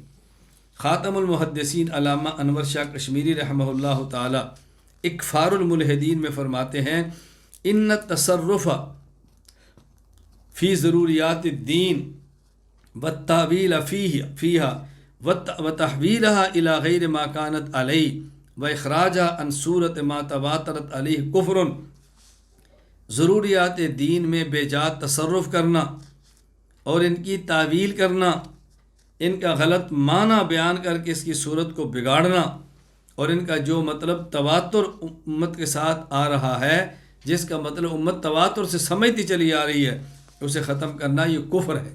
ایسا عقیدہ کبھی بیان نہ کرے۔ میں نے اس کی مثالیں پہلے بھی آپ کو دی ہیں، مثلا جس طرح مرزا غلام احمد قادیانی خاتم النبیین کا معنی بیان کرتا ہے کہ رسول اللہ صلی اللہ علیہ وسلم خاتم صاحب خاتم انگوٹھی والے ہیں، مہر والے ہیں، آپ کے بعد کوئی نبی تو آ سکتا ہے لیکن اس کی مہر سے کوئی نبی نہیں بن سکتا، آپ صاحب خاتم ہیں، یعنی اس کا معنی یہ نہیں کہ آپ کے بعد کوئی نبی آ نہیں سکتا، اس کا معنی ہے کہ آپ کی مہر سے نبی آ سکتا ہے اور کسی اور مہر سے نبی نہیں بن سکتے۔ تو یہ ایسی اس نے تعویل کی ہے کہ جو عقیدہ قطعیہ کا انکار اور کفر ہے۔ اسی طرح قرآن کریم نے جنت کا تذکرہ کیا اور جنت کے نعمتوں کا تذکرہ کیا، فیہ ما فاکہۃ و نخل و رمان، کہیں قرآن کہتے ہیں فیہن خیرات حسان، قرآن کہتے ہیں مدہامتان، قرآن کریم نے جنت کے اندر فی انہار من عسل مصفی، قرآن کریم نے کہا نہریں شہد کی ہیں، شراب کی ہیں، پاکیزہ شراب کی، دودھ کی ہیں، پانی کی ہیں، اور سر سید نے اس کے خلاف کیا نظریہ پیش کیا؟ انہوں نے کہا نہیں یہ حقیقتاً نہریں نہیں ہیں، یہ حقیقتاً یہ نہیں ہے، حقیقتاً یہ نہیں ہے، انکار کر دیا، یہ تعویل باطل ہے۔ اچھی طرح ذہن نشین فرما لیں، یہ تعویل باطل ہے اور اس کی کوئی گنجائش موجود نہیں ہے۔ اسی طرح جو فرقہ باطنیہ نے نبی کا معنی بیان کیا کہ جو ملکہ انسان کے اندر ہوتا ہے، اور ملائکہ کا معنی نے غلط بیان کیا، غسل کا معنی کے اندر تعویل کی، اور یہ جو اس قسم کی باتیں کی ہیں، نماز کے معنی میں غلط تعویل، کے سے مراد امام وقت کی طرف دعوت دینا ہے، تو یہ تعویلات ایسی ہیں جس سے عقائد قطعیہ کا انکار لازم آتا ہے، یہ کفر ہے اور ایسی تعویل کی کوئی گنجائش نہیں ہے۔ عدم تکفیر کے اسباب، یعنی جس شخص پر کفر کا فتویٰ لگایا جا رہا ہے اس کے اندر یہ ضروری ہے کہ اسباب کفر موجود ہوں، اور اگر اس کی بات اور اس کے عمل میں کوئی مانع کفر موجود ہے تو اس پر کفر کا فتویٰ نہیں لگانا۔ وہ کون سے اسباب ہیں جو موانع کفر ہے؟ یعنی ایسی کون سی بات ہے کہ اگر کسی شخص کے اندر ہو تو اس بنیاد پر اس کو کافر نہیں کہنا، اسے کہتے ہیں عدم تکفیر کے اسباب۔ ذرا وہ بھی ذہن نشین فرمائیں، کیونکہ پہلے ہم نے تکفیر کے اسباب بتائے کہ یہ چیز ایسی ہے جس کی بنیاد پہ بندہ کافر ہوتا ہے، اب بتائیں گے کہ یہ چیز ایسی ہے کہ جو بندے کفر سے روکتی ہے، وہ کون سی ہے؟ نمبر 1 احتمال۔ اگر کوئی مومن ایسا جملہ یا کلمہ کہہ دے جس میں کئی احتمالات ہوں اور ان میں اکثر احتمالات کفریہ اور کوئی ایک احتمال ایمان کا ہو، تو اس کے بارے میں اچھا گمان رکھتے ہوئے اس کے قول میں تعویل کر کے اسے کفر سے بچانے کی کوشش کی جائے گی۔ امام زین العابدین ابن نجیم المصری الحنفی رحمہ اللہ، وفات 970 ہجری، البحر الرائق باب احکام المرتدین میں فرماتے ہیں وفی الخلاصۃ وغیرہا اذا کان فی المسألۃ وجوہ توجب التکفیر فوجہ واحد یمنع التکفیر فعلی المفتی ان یمیل الی الوجہ الذی یمنع التکفیر تحسینا للظن بالمسلم زاد فی البساسیہ الا اذا صرح بارادۃ موجب الکفر فلا ينفع التاویل حینئذ۔ خلاصۃ الفتاوی دیگر کتب میں ہے جب کسی مسئلہ میں کئی احتمال کفر کے اور ایک احتمال ایمان کا ہو تو مفتی کو چاہیے ایمان والے احتمال کو لے کفر کا فتویٰ نہ لگ دے، اس لیے کہ مسلمان کے بارے میں اچھا گمان رکھنا چاہیے۔ بزازیہ میں اضافہ ہے کہ اگر قائل خود ہی کفر والے احتمال کو متعین کر دے تو پھر کسی کی تعویل اسے کفر سے نہیں بچا سکتی۔ میں اس پر مزید تفصیل سے بات کروں گا آگے۔ فی الحال سمجھ لیں ایک شخص مومن ہے، وہ ایک جملہ ایسا کہتا ہے جس میں 99 احتمال کفر کے ہیں، ایک احتمال ایمان کا ہے، ہم احتمال ایمان کو ترجیح دے کر مومن کہیں گے، اسے کافر نہیں کہیں گے۔ لیکن اگر کوئی ایسا شخص ہے کہ وہ خود ہی کفر والے احتمال کو متعین کر دے تو پھر تو ہم اس کو مسلمان نہیں کہہ سکتے نا، پھر تو کافر ہی کہیں گے۔ اس کی مثال حضرت امام محمد بن یوسف صالحی دمشقی رحمہ اللہ، وفات 942 ہجری، امام اعظم ابو حنیفہ رحمہ اللہ تعالی، وفات 150 ہجری کا ایک واقعہ لکھتے ہیں اور بڑا بہترین سننے والا واقعہ ہے۔ عقود الجمان فی مناقب الامام الاعظم ابی حنیفہ النعمان میں وہ واقعہ کیا ہے؟ حضرت امام اعظم ابو حنیفہ رحمہ اللہ خدمت میں ایک شخص آیا اور اس نے آ کر امام صاحب سے کچھ سوالات کیے۔ وہ سوالات کیا تھے؟ اس نے کہا ما تقول فی رجل لا یرجو الجنۃ ولا یخاف من النار۔ آپ مجھے بتائیں کہ ایک ایسا شخص ہے کہ جو شخص خود کو مسلمان ظاہر کرتا ہے لیکن وہ نہ جنت کی امید رکھتا ہے، نہ جنت کی خواہش رکھتا ہے، اور نہ ہی وہ شخص جہنم سے ڈرتا ہے، اس کے بارے میں آپ کہتے ہیں؟ سوال نمبر 1۔ نمبر 2، وہ شخص ولا یخاف اللہ تعالی، اللہ تعالیٰ سے نہیں ڈرتا۔ نمبر 3، یاکل المیتہ، مردار کو کھاتا ہے۔ نمبر 4، ویصلی بلا رکوع ولا سجود، نماز بغیر رکوع اور سجدے کے پڑھتا ہے۔ اللہ اکبر۔ نمبر 5، ویشہد بما لا یرا، اور ایسی چیز گواہی دیتا ہے جو اس نے دیکھا ہی نہیں ہے۔ نمبر 5۔ نمبر 6، ویبغض الحق، حق کو ناپسند کرتا ہے۔ نمبر 7، ویحب الفتنہ، فتنے کو پسند کرتا ہے، نہ حق کو ناپسند کرتا ہے۔ نمبر 7، فتنے کو پسند کرتا ہے۔ نمبر 8، اللہ کی رحمت سے دوڑتا ہے۔ نمبر 9، یہود و نصارہ کی تصدیق کرتا ہے۔ ایسے شخص کے بارے میں آپ کیا کہتے ہیں؟ حضرت امام صاحب نے بڑی پیاری بات فرمائی۔ امام صاحب اس کو جانتے تھے، وکان یعرف شدید البغض لہ، کہ وہ امام صاحب بہت بغض رکھتا تھا، کینہ رکھتا تھا، اور یار امام صاحب سوال کرنے کے لیے آیا تھا۔ امام صاحب نے فرمایا سألتنی عن ہذہ ولک بہا علم، دیکھو تو مجھ سے وہ سوال کرتا ہے کہ جس کا تیرے پاس جواب موجود ہے تو اس کو جانتا بھی ہے۔ اس نے کہا لا، میں تو نہیں جانتا۔ ولکن لم اجد شیئا هو اشنع من ھذا فسألتک عنہ، میں سمجھتا ہوں کہ یہ بہت کبھی چیز ہے اور اس بندے سے گندا آدمی کوئی نہیں ہو سکتا، میں نے اس لیے آپ سے پوچھا ہے۔ امام صاحب نے فرمایا اپنے شاگردوں سے ما تقولون فی ھذا الرجل، اس شخص کے بارے میں تمہارا کیا خیال ہے، یہ کیسا آدمی ہوگا جس کے بارے میں سوالات کیے جا رہے ہیں، یہ بندہ کون ہو سکتا ہے؟ ان سب نے کہا شر رجل ھذہ صفات کافر، یہ بہت بدترین انسان ہے اور یہ ساری کافروں والی صفات ہیں جو اس کے اندر موجود ہیں۔ فتبسم ابو حنیفہ، حضرت امام صلی رحمۃ اللہ علیہ مسکرا پڑے اور اپنے شاگردوں سے فرمایا ہوا من اولیاء اللہ تعالی حقاً، یہ تو یقیناً اللہ کے اولیاء میں سے بہت بڑا ولی ہے۔ پھر امام صاحب نے اس شخص کو کہا ثم قال للرجل، حضرت امام صاحب اس کو فرمانے لگے ان انا اخبرتک انہ من اولیاء اللہ حقا، اگر میں تجھے دلیل کے ساتھ یہ بتاؤں کہ اللہ کا ولی اور کافر نہیں ہے، مجھے بتا تکف عنی شر لسانک، تو جو تو اپنی زبان کا شر مجھے پہنچاتا ہے اس شر کو تو روک لے گا، میرے بارے میں غلط باتیں ختم کرے گا۔ ولا تملی علی الحفظۃ ما یضرک، اور اپنے نامہ اعمال میں جو تو ایسی گندی باتیں کر کے اپنے نامہ اعمال کو برباد کر رہا ہے، تو ایسی باتیں کہنے سے باز آ جائے گا۔ میں چاہتا ہوں کہ میں تیرے شر سے بچوں، تو غلط باتیں نہ کہے، اپنی آخرت برباد نہ کر، یعنی میں تیرے شر سے بچوں کا معنی تو مجھے شر پہنچائے گا تو جہنم میں جائے گا، اپنا نقصان کرے گا، اگر میں تجھے اس کا جواب دے دوں تو ان کرتوتوں سے باز آ جائے گا۔ اس نے کہا نعم، جی بالکل۔ امام سے فرمانے لگے یہ جو تو نے کہا ہے انہ لا یرجو الجنہ ولا یخاف من النار، یہ آدمی جنت کی خواہش نہیں رکھتا اور یہ جہنم سے نہیں ڈرتا، اس کا معنی یہ ہے فإنہ یرجو رب الجنہ ویخاف رب النار، یہ جنت کی خواہش نہیں، جنت کے رب کی خواہش رکھتا ہے، اور یہ شخص جہنم سے نہیں، جہنم کے رب سے ڈرتا ہے۔ اللہ اکبر، یہ اللہ کو مانگتا ہے، اللہ کو مانگتا ہے، سبحان اللہ، یہ اللہ کو مانگ رہا ہے۔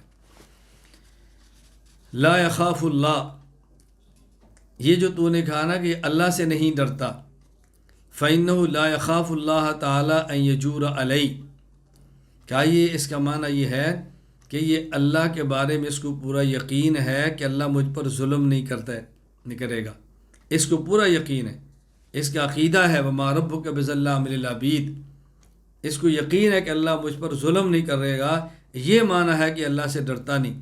جس طرح آدمی کسی ظالم سے ڈرتا ہے نا کہ مجھ پر ظلم نہ کرے، تو یہ اس طرح اللہ سے نہیں ڈرتا کہ اللہ کو ظالم سمجھتا ہے۔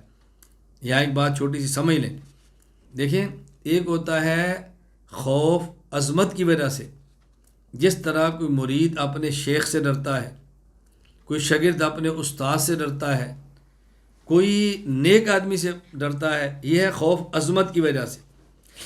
اور ایک ہوتا ہے خوف عظمت نہیں، وحشت کی وجہ سے، دہشت کی وجہ سے، جس طرح کوئی بندہ شیر سے ڈرتا ہے، کوئی سانپ سے ڈرتا ہے، اب ڈر میں فرق ہے نا، تو اللہ کا خوف یہ عظمت والا خوف ہے۔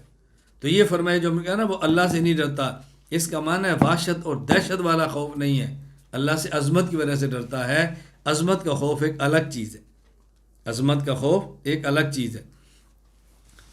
اور یہ جو تو نے کہا یأکل المیتۃ، یہ مردار کو کھاتا ہے، اس کا معنی ہے وہ اکل سمک، یہ مچھلی کو کھاتا ہے، ظاہر مچھلی تو ذبح نہیں ہوتی نا۔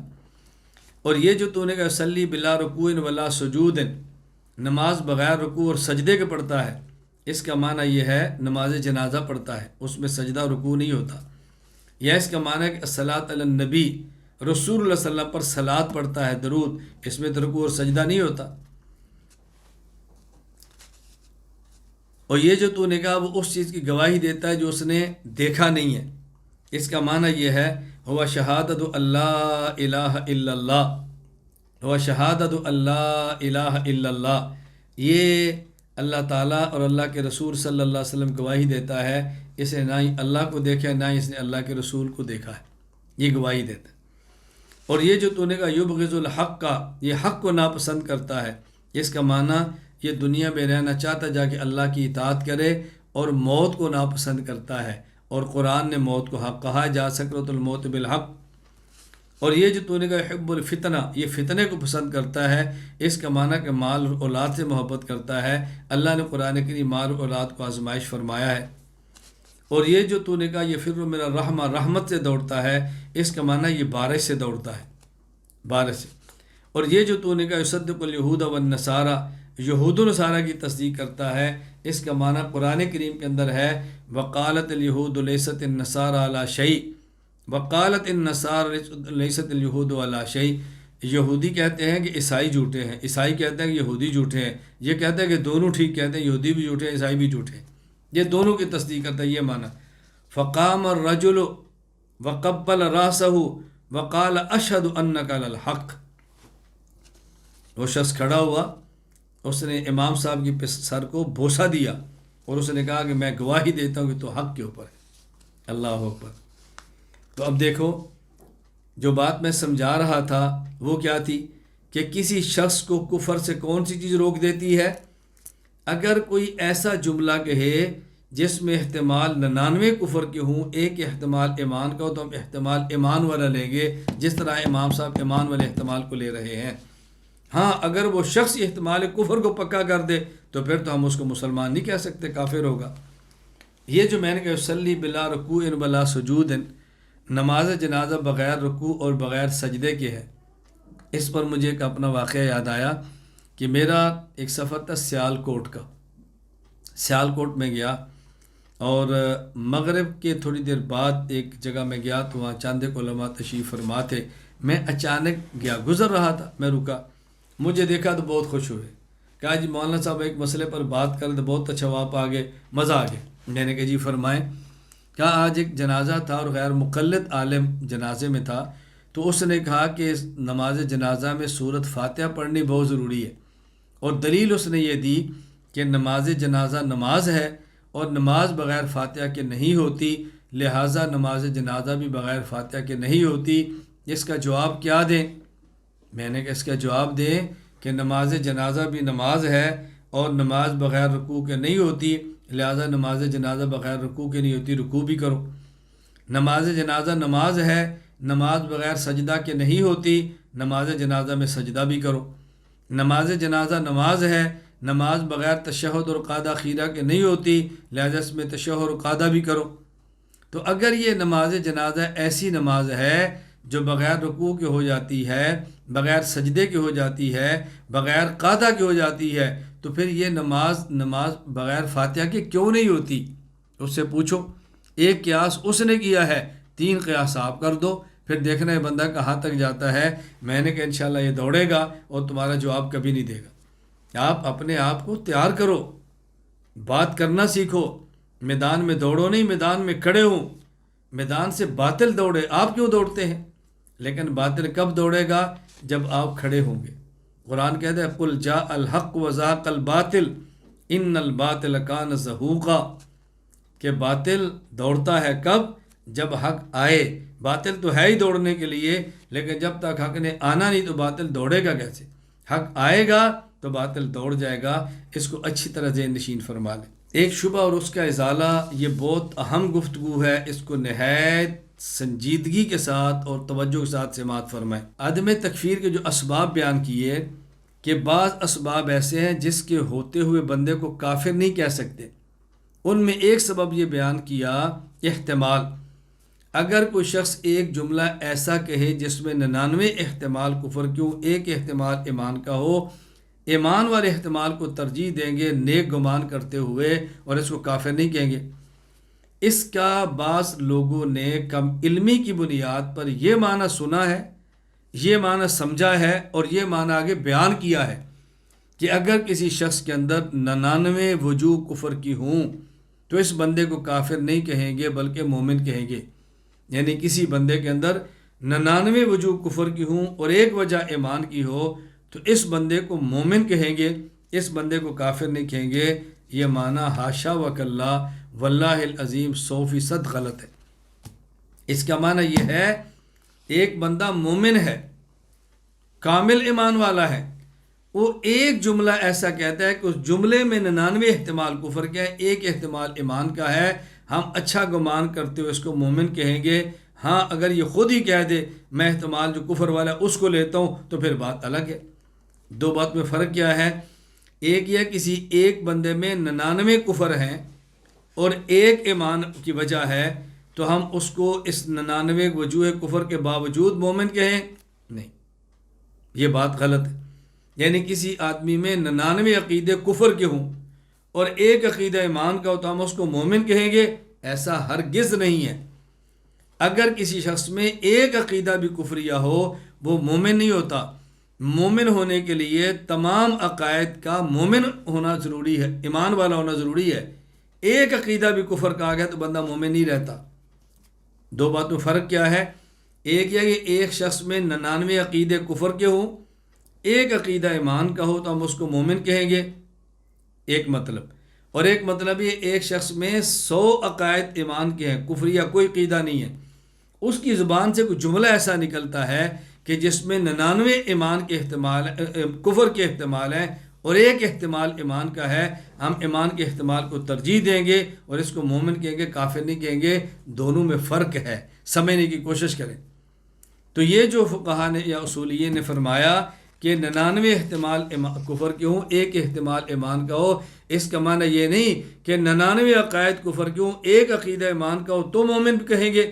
اس کا معنی ہے کہ 100 کے 100 عقیدے ایمان کے ہیں، ایک جملہ ایسا کہتا ہے کہ اس جملے میں 99 احتمال کفر کے ہیں، ایک احتمال ایمان کا ہے، ہم اچھا گمان کرتے اس کو مومن نہیں سمجھیں گے۔ ہاں اگر یہ کفر والے ایمان کو خود متعین کر دے تو پھر اس کو مومن بھی نہیں سمجھیں گے۔ حکیم الامت مولانا اشرف علی تھانوی رحمہ اللہ تعالی کلمۃ الحق حضرت کا جملہ ہے، ذرا نوٹ فرما لیں۔ حضرت فرماتے ہیں ملفوظات حکیم الامت کلمۃ الحق میں فقہا نے جو فرمایا کہ اگر 99 وجہ کفر کی ہوں اور ایک اسلام کی تو تکفیر جائز نہیں۔ اگر اس کا وہ مطلب ہو جو نیچری وغیرہ سمجھتے ہیں تو دنیا میں کوئی کافر ہی نہ ہوگا، کیونکہ ہر کافر میں کوئی نہ کوئی تو وجہ اسلام کی پائی جاتی ہے، مثلا کوئی عقیدہ توحید کا، قیامت کا، یا کوئی عمل یا کچھ اخلاق، سخاوت، مروت، رحم وغیرہ، تو کیا اس سے اسلام کا حکم کیا جاوے گا؟ فقہا کی یہ مراد نہیں، بلکہ مراد یہ ہے کہ اگر کسی قول یا فعل میں کفر کے 99 تو 99 محل محتمل ہوں اور ایک تعویل اسلام کی محتمل ہو تو اس تعویل پر حکم کریں گے۔ اسی طرح امداد الفتاویٰ میں حضرت تھانوی رحمہ اللہ ایک سوال کا جواب دیتے ہیں، سوال اور جواب دونوں سنیں۔ سوال: مشہور ہے کہ اگر کسی شخص میں 99 وجہ کفر کی ہوں اور ایک وجہ اسلام کی تو اس پر کفر کا فتویٰ دینا نہ چاہیے، تو شارع علیہ السلام نے بہت سے کلمات کو کفر کے لیے وضع کیا ہے، پھر کلمات کفر کو کفر کے لیے وضع کرنے سے کیا فائدہ؟ یعنی اگر ایک بندے میں 99 کفر ہوں، ایک ایمان ہو تو اس کو کافر نہیں کہنا، تو پھر یہ بتانے کا فائدہ کیا کہ بندہ اس سے بھی کفر ہوتا ہے، اس سے بھی ختم کا منکر بھی کافر ہے، خلافت صدیق اکبر کا منکر بھی کافر ہے، حیات عیسیٰ کا انکار بھی کفر ہے، اور اللہ کی توحید کا انکار بھی کفر ہے، قیامت کا انکار بھی کفر ہے۔ یہ بتانے کی ضرورت کہ اگر ایک ایمان والی بات تو بندہ مومن ہے تو کیا ضرورت ہے؟ سوال سمجھنے۔ اگر محض زجر مقصود ہے تو ہم دیکھتے ہیں کہ فی زماننا بڑے بڑے عالم بعض لوگوں کو ذرا سی بات پر بلکہ حقیقت میں کلمات کفر کے ارتکاب پر کفر کا فتویٰ دیتے ہیں۔ اس فتویٰ کو اس پر محمول کرنا چاہیے، یعنی اگر بندہ کافر نہیں ہوتا اور ویسے کہہ دیا یہ بھی کفر ہے، یہ بھی کفر ہے، ڈرانا ہی مقصود ہے، تو ہمارے علماء پھر وجہ کفر کی بنیاد پہ کافر کیوں کہہ دیتے ہیں؟ جواب: اس کا مطلب یہ نہیں کہ اگر 99 باتیں کفر کی موجب پائی جاویں تب بھی فتویٰ نہ دیں گے، 99 تو بہت ہوتی ہیں، اگر ایک امر بھی موجب کفر یقینی کا پایا جائے تب بھی فتویٰ دے دیں گے، بلکہ مطلب یہ ہے کہ خود اس امر میں بہت سے احتمال ہیں، بعض احتمالات پر تو وہ موجب کفر ہے اور وہ احتمالات 99 ہیں، اور بعض احتمال پر وہ موجب کفر نہیں اور وہ ایک ہے، تو اس صورت میں اس امر کو محمول اسی احتمال پر کریں گے جو موجب کفر نہیں، اور تکفیر سے احتیاط کریں گے۔ اس کو بہت اچھی طرح ذہن نشین فرمائے، کبھی کسی دھوکہ دینے والے کے دھوکہ کے اندر نہ مبتلا ہونا۔ نمبر 2، سبقت لسانی، یعنی وہ کون سے اسباب ہے جس کی بنیاد پر بندے کو کافر نہیں کہیں گے۔ نمبر 2، سبقت لسانی، اگر کسی انسان کی زبان اس کے قابو میں نہ ہو اور غیر اختیاری طور پر اس کے زبان سے کلمہ کفر نکل جائے، وہ کلمہ کہنا نہ چاہتا ہو، کہنا اور چاہتا ہو، زبان سے کلمہ کفر نکلا، ایسے بندے کو کافر نہیں کہیں گے۔ امام فخر الدین حسن بن منصور المعروف قاضی خان رحمہ اللہ وفات 592 ہجری، فتاویٰ قاضی خان میں فرماتے ہیں: وَأَمَّا الْخَاطِئُ إِذَا جَرَى عَلَى لِسَانِ كَلْمَةُ الْكُفْرِ خَطَأً بِأَنْ كَانَ أَرَادَ أَنْ يَتَكَلَّمَ بِمَا لَيْسَ بِكُفْرٍ فَجَرَى عَلَى لِسَانِ كَلْمَةُ الْكُفْرِ خَطَأً لَمْ يَكُنْ ذَلِكَ كُفْرًا عِنْدَ الْكُلِّ، اگر کسی شخص کی زبان سے غلطی سے کفریہ کلمہ نکل جائے کہ وہ ایسی بات کہنا چاہتا ہے جو کفریہ نہیں، لیکن غلطی سے اس کی زبان سے کفریہ کلمہ نکل جاتا ہے، تو بالاتفاق وہ کافر نہیں ہوگا۔ اس کی مثال، بہترین مثال اس کی صحیح مسلم باب فی الحض علی التوبۃ والفرح بہا، امام ابو الحسن مسلم بن حجاج القشیری رحمہ اللہ وفات 261 ہجری، انہوں نے ایک حدیث نقل فرمائی ہے، حضرت انس رضی اللہ عنہ فرماتے ہیں کہ رسول اللہ صلی اللہ علیہ وسلم فرمایا ایک شخص جنگل کے اندر ہو اور وہ سفر کر رہا ہو اور اس شخص کو کی سواری گم ہو جائے، سامان گم ہو جائے، وہ تھکا ٹوٹا ایک درخت کے نیچے سویا ہو اور اچانک آنکھ کھولے تو اس کی سواری سامنے موجود ہو، وہ اتنا خوش ہوتا ہے کہ خوشی کے مارے اس کی زبان سے جملہ نکلتا ہے اللہم انت عبدی و انا عبدک، یعنی کہنا تو یہ چاہیے تھا اللہم انا عبدی، اللہم انا عبدک و انت ربی، اللہم انت ربی و انا عبدک، کہنا چاہیے تھا اے اللہ تو میرا رب ہے، میں تیرا بندہ ہوں، اللہم انت ربی و انا عبدک، تو نے مجھ پر کرم کیا، لیکن وہ خوشی سے اس کی زبان سے جملہ نکلتا ہے اللہم انت عبدی و انا ربک، اللہ تو میرا بندہ ہے، میں تیرا رب ہوں، یہ خوشی سے کہا اس نے۔ فرمایا جس طرح بندہ اتنا خوش ہوا کہ خوشی سے اس کو یہ نہیں سمجھ آ رہا میں کیا کلمہ کہہ رہا ہوں، اللہ اس سے بھی زیادہ خوش ہوتے ہیں جب بندہ توبہ کرتا ہے، اللہ اس سے بھی زیادہ خوش ہوتے ہیں۔ اب دیکھیں بظاہر جملہ کفریہ ہے لیکن اس شخص کی زبان سے خود بخود نکلا، وہ کہنا نہیں چاہتا، خطا ہو گئی، اس کو کافر نہیں کہیں گے۔ رسول اللہ صلی اللہ علیہ وسلم فرمایا اللہ اشد فرحا بتوبت عبدہ حین یتوب الیہ من احدکم کان علی راحلۃ بارض فلات فانفلتت منہ وعلیہا طعام وشراب فایس منہا فاتى شجرۃ فاستجا فی ظلها وقد یأس من راحلتہ فبینما هو كذلك اذ هو بها قائمة عنده فاخذ بختامها ثم قال من شدة الفرج اللهم انت عبدی وانا ربک اخطأ من شدة الفرج۔ جنگل میں تھا، سواری گم ہو گئی، یہ مایوس ہو گیا، پریشان ہو کے سو گیا، اچانک اٹھا تو اس نے دیکھا سواری کھڑی تھی، اس نے سواری کو ہاتھ میں پکڑا اور شدت خوشی سے کہنے لگا اللہم انت عبدی وانا ربک۔ فرمایا کتنا خوش ہوا ہے، یہ جملہ بھی بھول گیا ہے۔ اللہ اس سے بھی زیادہ خوش ہوتے ہیں جب بندہ توبہ کرتا ہے۔ میں اور آپ سب سچے دل سے اللہ سے توبہ کریں، اے اللہ تمہارے گناہوں کو معاف فرما، اے اللہ ہماری خطاؤں سے درگزر فرما، اے اللہ چھوٹے اور بڑے، ظاہری اور باطنی، جان بوجھ کر اور بھول کر جتنے گناہ کیے اپنے کرم سے معاف فرما۔ اے اللہ ہم وعدہ کرتے ہیں آئندہ یہ گناہ نہیں کریں گے، جو گناہ کیے میں اپنے گناہ ذہن میں رکھ لوں، آپ اپنے گناہ ذہن میں رکھ لیں اور ہم سب اللہ سے معافی مانگیں، اللہ سے توبہ کریں اور اے اللہ تو ہمیں معاف فرما دے، ہاں آئندہ یہ گناہ نہیں کروں گا انشاءاللہ، اللہ تعالیٰ معاف فرما دیں گے۔ سچے دل سے توبہ کریں، سچے دل سے توبہ کریں۔ نمبر 3 اکراہ، اگر کسی بندے کو کلمہ کفریہ کہنے پر مجبور کر دیا جائے، یہ کلمہ زبان سے کہو، نہیں کہو گے تمہاری جان لیں گے یا تمہارا فلاں عضو کاٹ دیں گے، تو کوئی شخص جان کے خطرے سے یا عضو کے کٹ جانے خطرے سے زبان سے کلمہ کفر کہہ دے، اس کو کافر نہیں کہیں گے، مومن ہی سمجھیں گے۔ ہاں اگر نہیں کہتا اور ڈٹ جاتا ہے اور جان دیتا ہے شہید ہوگا، اگر ڈٹتا ہے اعضاء کٹوا لیتا ہے اس کو اجر ملے گا، لیکن اگر زبان سے کلمہ کفریہ کہہ دیتا ہے تو یہ معاف ہے، اس کو کافر نہیں کہیں گے۔ فتاوی عالمگیری کتاب الاکراہ الباب الثانی، وَإِنْ أُكْرِهَ عَلَى الْكُفْرِ بِأَنَّ اللَّهَ بِاللَّهِ تَعَالَى أَوْ سَبِّ النَّبِيَّ صلی اللہ علیہ وسلم بقتل أو قطع رخص له إظهار كلمة الكفر والسب فإن أظهر ذلك وقلب مطمئن بالإيمان فلا يأثم وإن صبر حتى قتل كان مصابا۔ اگر کسی بندے کو قتل کی یا کسی عضو کے کاٹنے کی دھمکی دے کر اللہ تعالیٰ کی ذات کے انکار یا رسول اکرم صلی اللہ علیہ وسلم کی توہین کرنے پر مجبور کیا گیا تو اس کے لیے کلمہ کفریہ کلمہ کہنے کی اجازت ہے۔ چنانچہ اگر اس نے زبان سے کفریہ کلمہ کہہ دیا مگر دل میں تصدیق موجود ہے تو گناہ گار اور کافر نہ ہوگا، اور اگر اس شخص نے کفریہ کلمہ کہنے سے انکار کر دیا اور دھمکی دینے والے سے قتل کر دیا تو مقتول مأجور ہوگا۔ مثال، حضرت امام ابو بکر احمد بن حسین بن علی بن موسیٰ البیہقی رحمہ اللہ تعالیٰ وفات 458 ہجری، السنن الکبریٰ للبیہقی باب المکر علی الردہ کے اندر واقعہ نقل کرتے ہیں، حضرت عمار بن یاسر رضی اللہ تعالیٰ عنہ کو مشرکین نے پکڑا اور اس وقت ان کو چھوڑا جب انہوں نے نبی پاک صلی اللہ علیہ وسلم کی شان میں کچھ نازیبا و نامناسب کلمات کہے اور ان کے معبودین میں باطلہ کا اچھے لفظوں سے ذکر کیا۔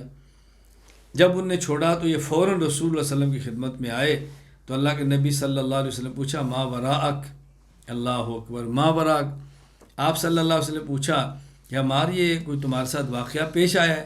نے کہا یا رسول اللہ شر، بہت برا واقعہ پیش ہے۔ پوچھا کیا ہے؟ انہوں نے کہا جی ما ترک تو حتیٰ نل تو من کا و ذکر تو آلیہ تو ہم بخیر، اللہ کے نبی مجھے نے پکڑا، بہت تکلیف دیتے تھے، اور چھوڑا اس وقت جب میں نے آپ کی شان میں کچھ نازیبا کلمہ گئے، اور چھوڑا اس وقت جب میں نے ان کے خداؤں کی تعریف کی۔ تو رسول اکرم صلی اللہ علیہ وسلم نے پوچھا کیف تجد قلبک، عمار اس وقت تمہارے دل کی کیفیت کیا تھی؟ کہ یا رسول اللہ مطمئن بالایمان، ایمان پر مطمئن تھا، میں اللہ کے رسول کو مانتا ہوں، اور معبودات ان کے جو معبود ہیں ان کو قطعاً نہیں مانتا، دل مطمئن تھا۔ فرمایا ان عادوا فعود، اگر یہ کافر دوبارہ تمہیں پکڑے اور تمہارے ساتھ اس طرح ظلم کریں، تمہیں زبان سے کہنا پڑے تو دوبارہ پھر کہہ دینا۔ دیکھو رسول اکرم صلی اللہ علیہ وسلم نے اس کی اجازت مرحمت فرمائی۔ نمبر 4، دینی ضرورت۔ اگر کسی شخص میں کے دل میں ایمان موجود ہو اور وہ کسی دینی ضرورت کی وجہ سے زبان سے کفریہ کلمہ کہہ دے، تو ایسے شخص کے لیے زبان سے کلمہ کفریہ کہنے کی گنجائش موجود ہے۔ یہ ہم نے تنقیحات متکلم اسلام میں بات لکھی ہے، تفصیلات آپ وہاں دیکھیں۔ اس کی مثال سنیں، حضرت امام محمد بن اسماعیل بخاری رحمہ اللہ تعالیٰ فات 296 ہجری، صحیح بخاری کتاب المغازی باب قتل کعب بن الاشرف کے اندر واقعہ نقل کرتے ہیں۔ حضرت جابر بن عبداللہ رضی اللہ عنہ فرماتے ہیں کہ رسول اللہ صلی اللہ علیہ وسلم نے ایک مرتبہ فرمایا من لکعب بن الاشرف فإنه قد آذى اللہ ورسولہ، کعب بن اشرف کا کام کون تمام کرے گا؟ وہ اللہ کے رسول کو تکلیف دیتا ہے۔ فقام محمد بن مسلمہ، محمد بن مسلمہ کھڑے ہوئے کہ یا رسول اللہ اتحب ان اقتلہ، آپ چاہتے ہیں میں اس کو مار دوں؟ فرمایا ہاں۔ انہوں نے کہا یا رسول اللہ فأذن لی ان اقول شیئا، فأذن لی ان اقول شیئا، مجھے آپ پھر اجازت دیں اگر میں کچھ بات نامناسب کہنا چاہوں آپ کی شان میں کہہ سکتا ہوں؟ آپ نے فرمایا کہہ سکتے ہو، قل کہہ دو۔ محمد بن مسلمہ کعب بن اشرف کے پاس آئے اور کہا ان ھذا الرجل قد سألنا صدقۃ وانہ قد عنانا وانی قد اتیتک استسلفک، یہ شخص یعنی حضرت محمد صلی اللہ علیہ وسلم ہمارے پاس آئے ہیں اور ہم سے صدقات مانگتے ہیں، اتنے صدقات مانگے کہ ہمیں تھکا کے رکھ دیا ہے، ہم تنگ آ گئے ہیں، اب ہمیں کچھ تم قرض دے دو۔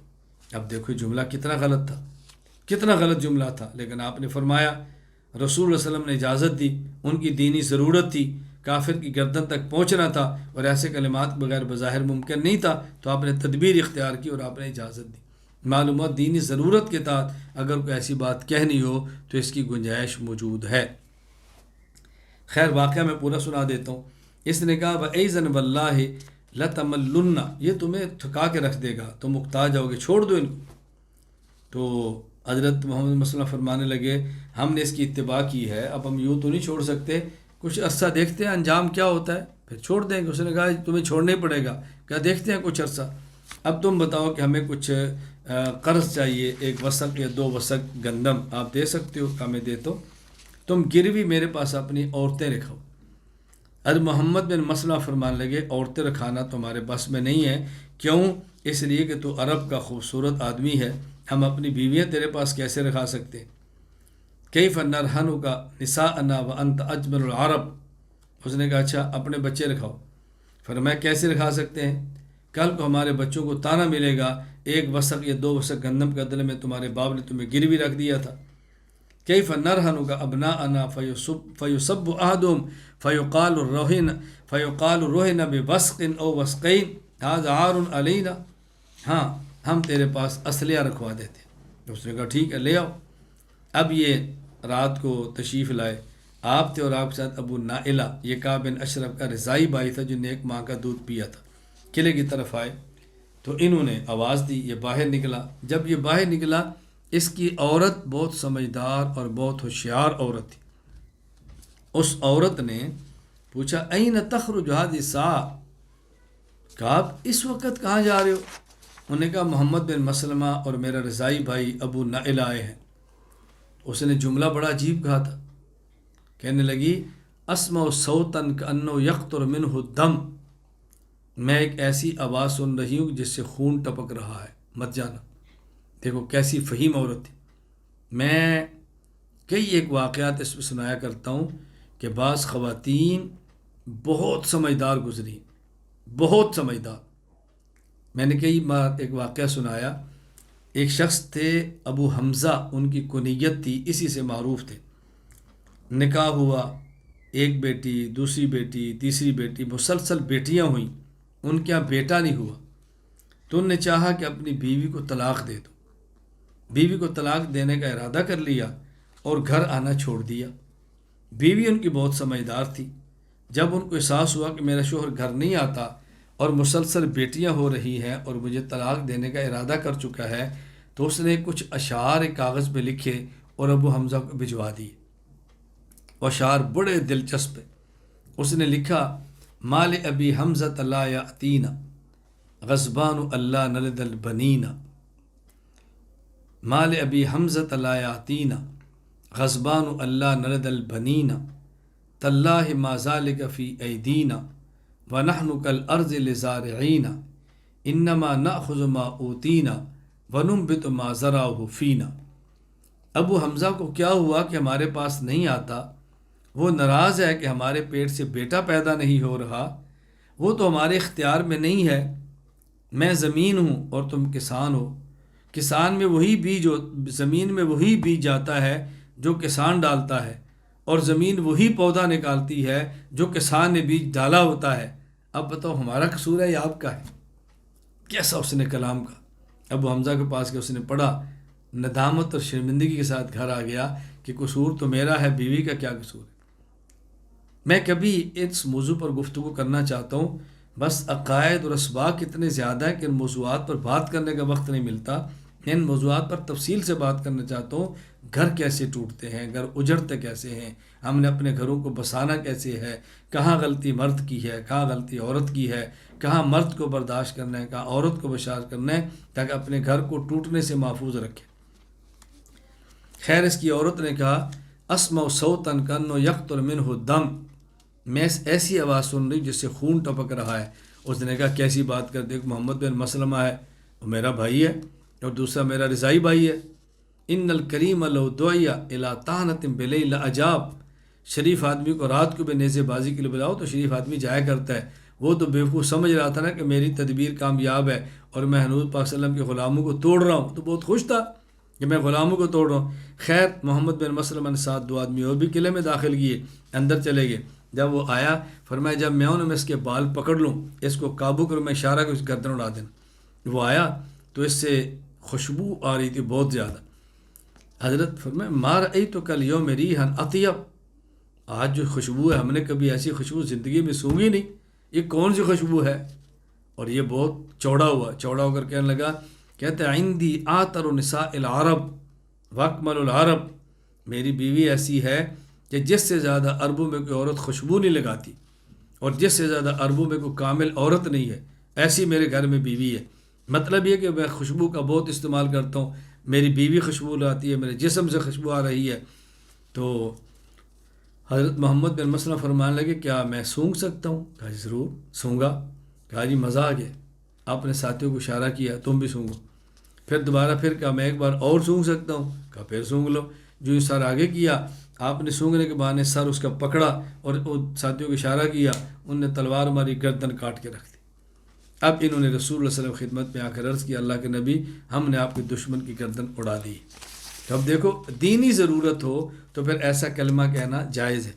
نمبر 5، لزوم کفر، یعنی اگر کوئی شخص ایسی بات کہتا ہے کہ جس میں اس کا ارادہ کفر بھی نہیں ہے، وہ بات کفریہ بھی نہیں ہے، لیکن اس کا نتیجہ ایسے ہوگا کہ کفر لازم آئے گا، یعنی وہ کفر کا التزام نہیں کر رہا لیکن نتیجتاً اسے کفر لازم آ جائے گا، تو لزوم کفر کی بنیاد پر ہم کسی بندے کو کافر نہیں کہہ سکتے۔ علامہ محمد امین بن عمر بن عبدالعزیز ابن عابدین شامی رحمہ اللہ تعالی، وفات 1252 ہجری، حاشیہ ابن عابدین رد المختار فتاوی شامیہ میں لکھتے ہیں: وَإِنْ وَقَعَ إِلْزَامًا فِي الْمَبَاحِثِ مَعْنَاهُ وَإِنْ وَقَعَ التَّصْرِيحُ بِكُفْرِ الْمُعْتَزِلَةِ وَنَحْوِهِمْ عِنْدَ الْبَاسِ مِنْهُمْ فِي رَدِّ الْمَذْهَبِ أَنَّهُ كُفْرٌ أي يلزم من قول بهذا الكفر ولا يقتضي ذلك كفرهم لأن لازم المذهب ليس بمذهبهم۔ معتزلہ کے ساتھ بحث کے دوران بعض مباحث میں اگر الزاماً ان کی تکفیر کر بھی دی گئی ہے تو اس کا معنی ہرگز یہ نہیں کہ اس کا معنی یہ نہیں کہ وہ کافر ہیں، ان کے موقف اور دعویٰ سے کفر لازم آ رہا ہے، اس لیے بعضوں نے کہہ دیا، ورنہ وہ کافر نہیں ہیں، ان کے نظریہ سے کفر لازم آ رہا ہے وگرنہ وہ کافر نہیں ہیں۔ میں جیسے اس کی مثال دیا کرتا ہوں کہ دیکھیں، جب کوئی شخص یہ کہے اللہ عرش پر مستوی ہے، جسم مانتے ہو؟ کہا جی نہیں۔ تو جب حقیقتاً جسم مانو، عرش پر مانو گے تو نتیجہ تو جسم ہی نکلے گا نا، لیکن وہ کہتا ہے میں تو نہیں کہتا اللہ تعالیٰ کا جسم ہے اور ایسے بیٹھا ہے جیسے بندے بیٹھے ہوئے ہیں۔ بھئی جب تم جسم بھی مانتے ہو، بیٹھنا بھی مانتے ہو، عرش پر بھی مانتے ہو تو جسم کی طرح ہوگا نا۔ نہیں جی میں تو یہ نہیں کہتا۔ اب دیکھو التزام کرنے کے لیے تیار نہیں ہے، ہم اس کو کافر کیسے کہیں گے؟ یہ بات اچھی طرح ذہن نشین فرما لیں۔ اور اس کی مثال مصنف عبدالرزاق باب ما جاء فی الحروریہ کے اندر ہے۔ امام ابو بکر عبدالرزاق بن حمام بن نافع الحمیری الصنعانی رحمہ اللہ وفات 211 ہجری فرماتے ہیں، جب حضرت علی رضی اللہ تعالی عنہ نے خارجیوں کو قتل کرنا شروع کیا تو لوگوں نے پوچھا من ہؤلاء یا امیر المؤمنین اکفار ہم، کیا یہ کافر ہیں؟ آپ نے فرمایا نہیں کافر تو نہیں، من الکفر فروا، یہ تو کفر سے دوڑ کر مسلمان ہوئے۔ کیا جی منافق ہیں؟ فرمایا نہیں، ان المنافقین لا یذکرون اللہ الا قلیلا وہؤلاء یذکرون اللہ کثیرا، منافقین کی علامت ہے ذکر بہت تھوڑا کرتے ہیں، یہ تو ذکر بہت زیادہ کرتے ہیں، تو یہ منافق تو نہیں ہے۔ کیا یہ کون ہے؟ فرمایا قوم اصابتہم فتنۃ فعموا فیہا وسموا، یہ وہ لوگ ہیں جو فتنے کے اندر مبتلا ہو کر اندھے اور بہرے ہو گئے ہیں، میں ان کو کافر نہیں کہتا۔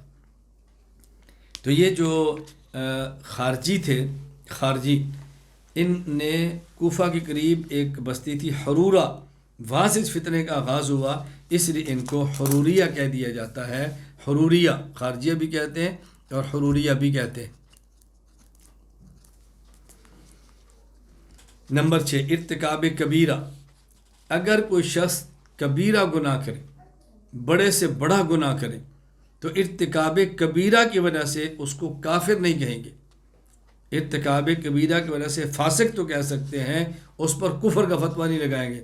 اگر کوئی شخص نماز نہیں پڑھتا کافر نہیں کہیں گے، روزہ نہیں رکھتا کافر نہیں کہیں گے، کفر کا فتویٰ اس کے اوپر نہیں لگانا۔ جس کو بات اچھی طرح ذہن نشین فرمائے۔ الفقہ الاکبر، امام اعظم ابو حنیفہ نعمان بن ثابت رحمہ اللہ فرماتے ہیں وَلَا نُكَفِّرُ مُسْلِمًا بِذَنْبٍ مِّنَ الذُّنُوبِ وَإِنْ كَانَتْ كَبِيرَةً إِذَا لَمْ يَسْتَحِلَّهَا وَلَا نُزِيلُ عَنْهُ اسْمَ الْإِيمَانِ وَنُسَمِّيهِ مُؤْمِنًا حَقِيقَةً وَيَجُوزُ أَن يَكُونَ مُؤْمِنًا فَاسِقًا غَيْرَ کافر، ہم کسی مسلمان کو گناہ کرنے کی وجہ سے کافر نہیں کہیں گے، اگرچہ وہ گناہ کبیرہ ہی کیوں نہ ہو، جب تک وہ اس گناہ کو حلال نہ سمجھے۔ اس سے ایمان کا لفظ ختم نہیں کر سکتے، بلکہ اسے حقیقی مومن ہی کہیں گے۔ ہاں یہ شخص مومن بھی ہوگا اور فاسق بھی ہوگا، لیکن ہم اس کو کافر نہیں کہہ سکتے۔ یہ بات اچھی طرح ذہن نشین فرما لیں، الجھن کے اندر مبتلا نہیں ہونا۔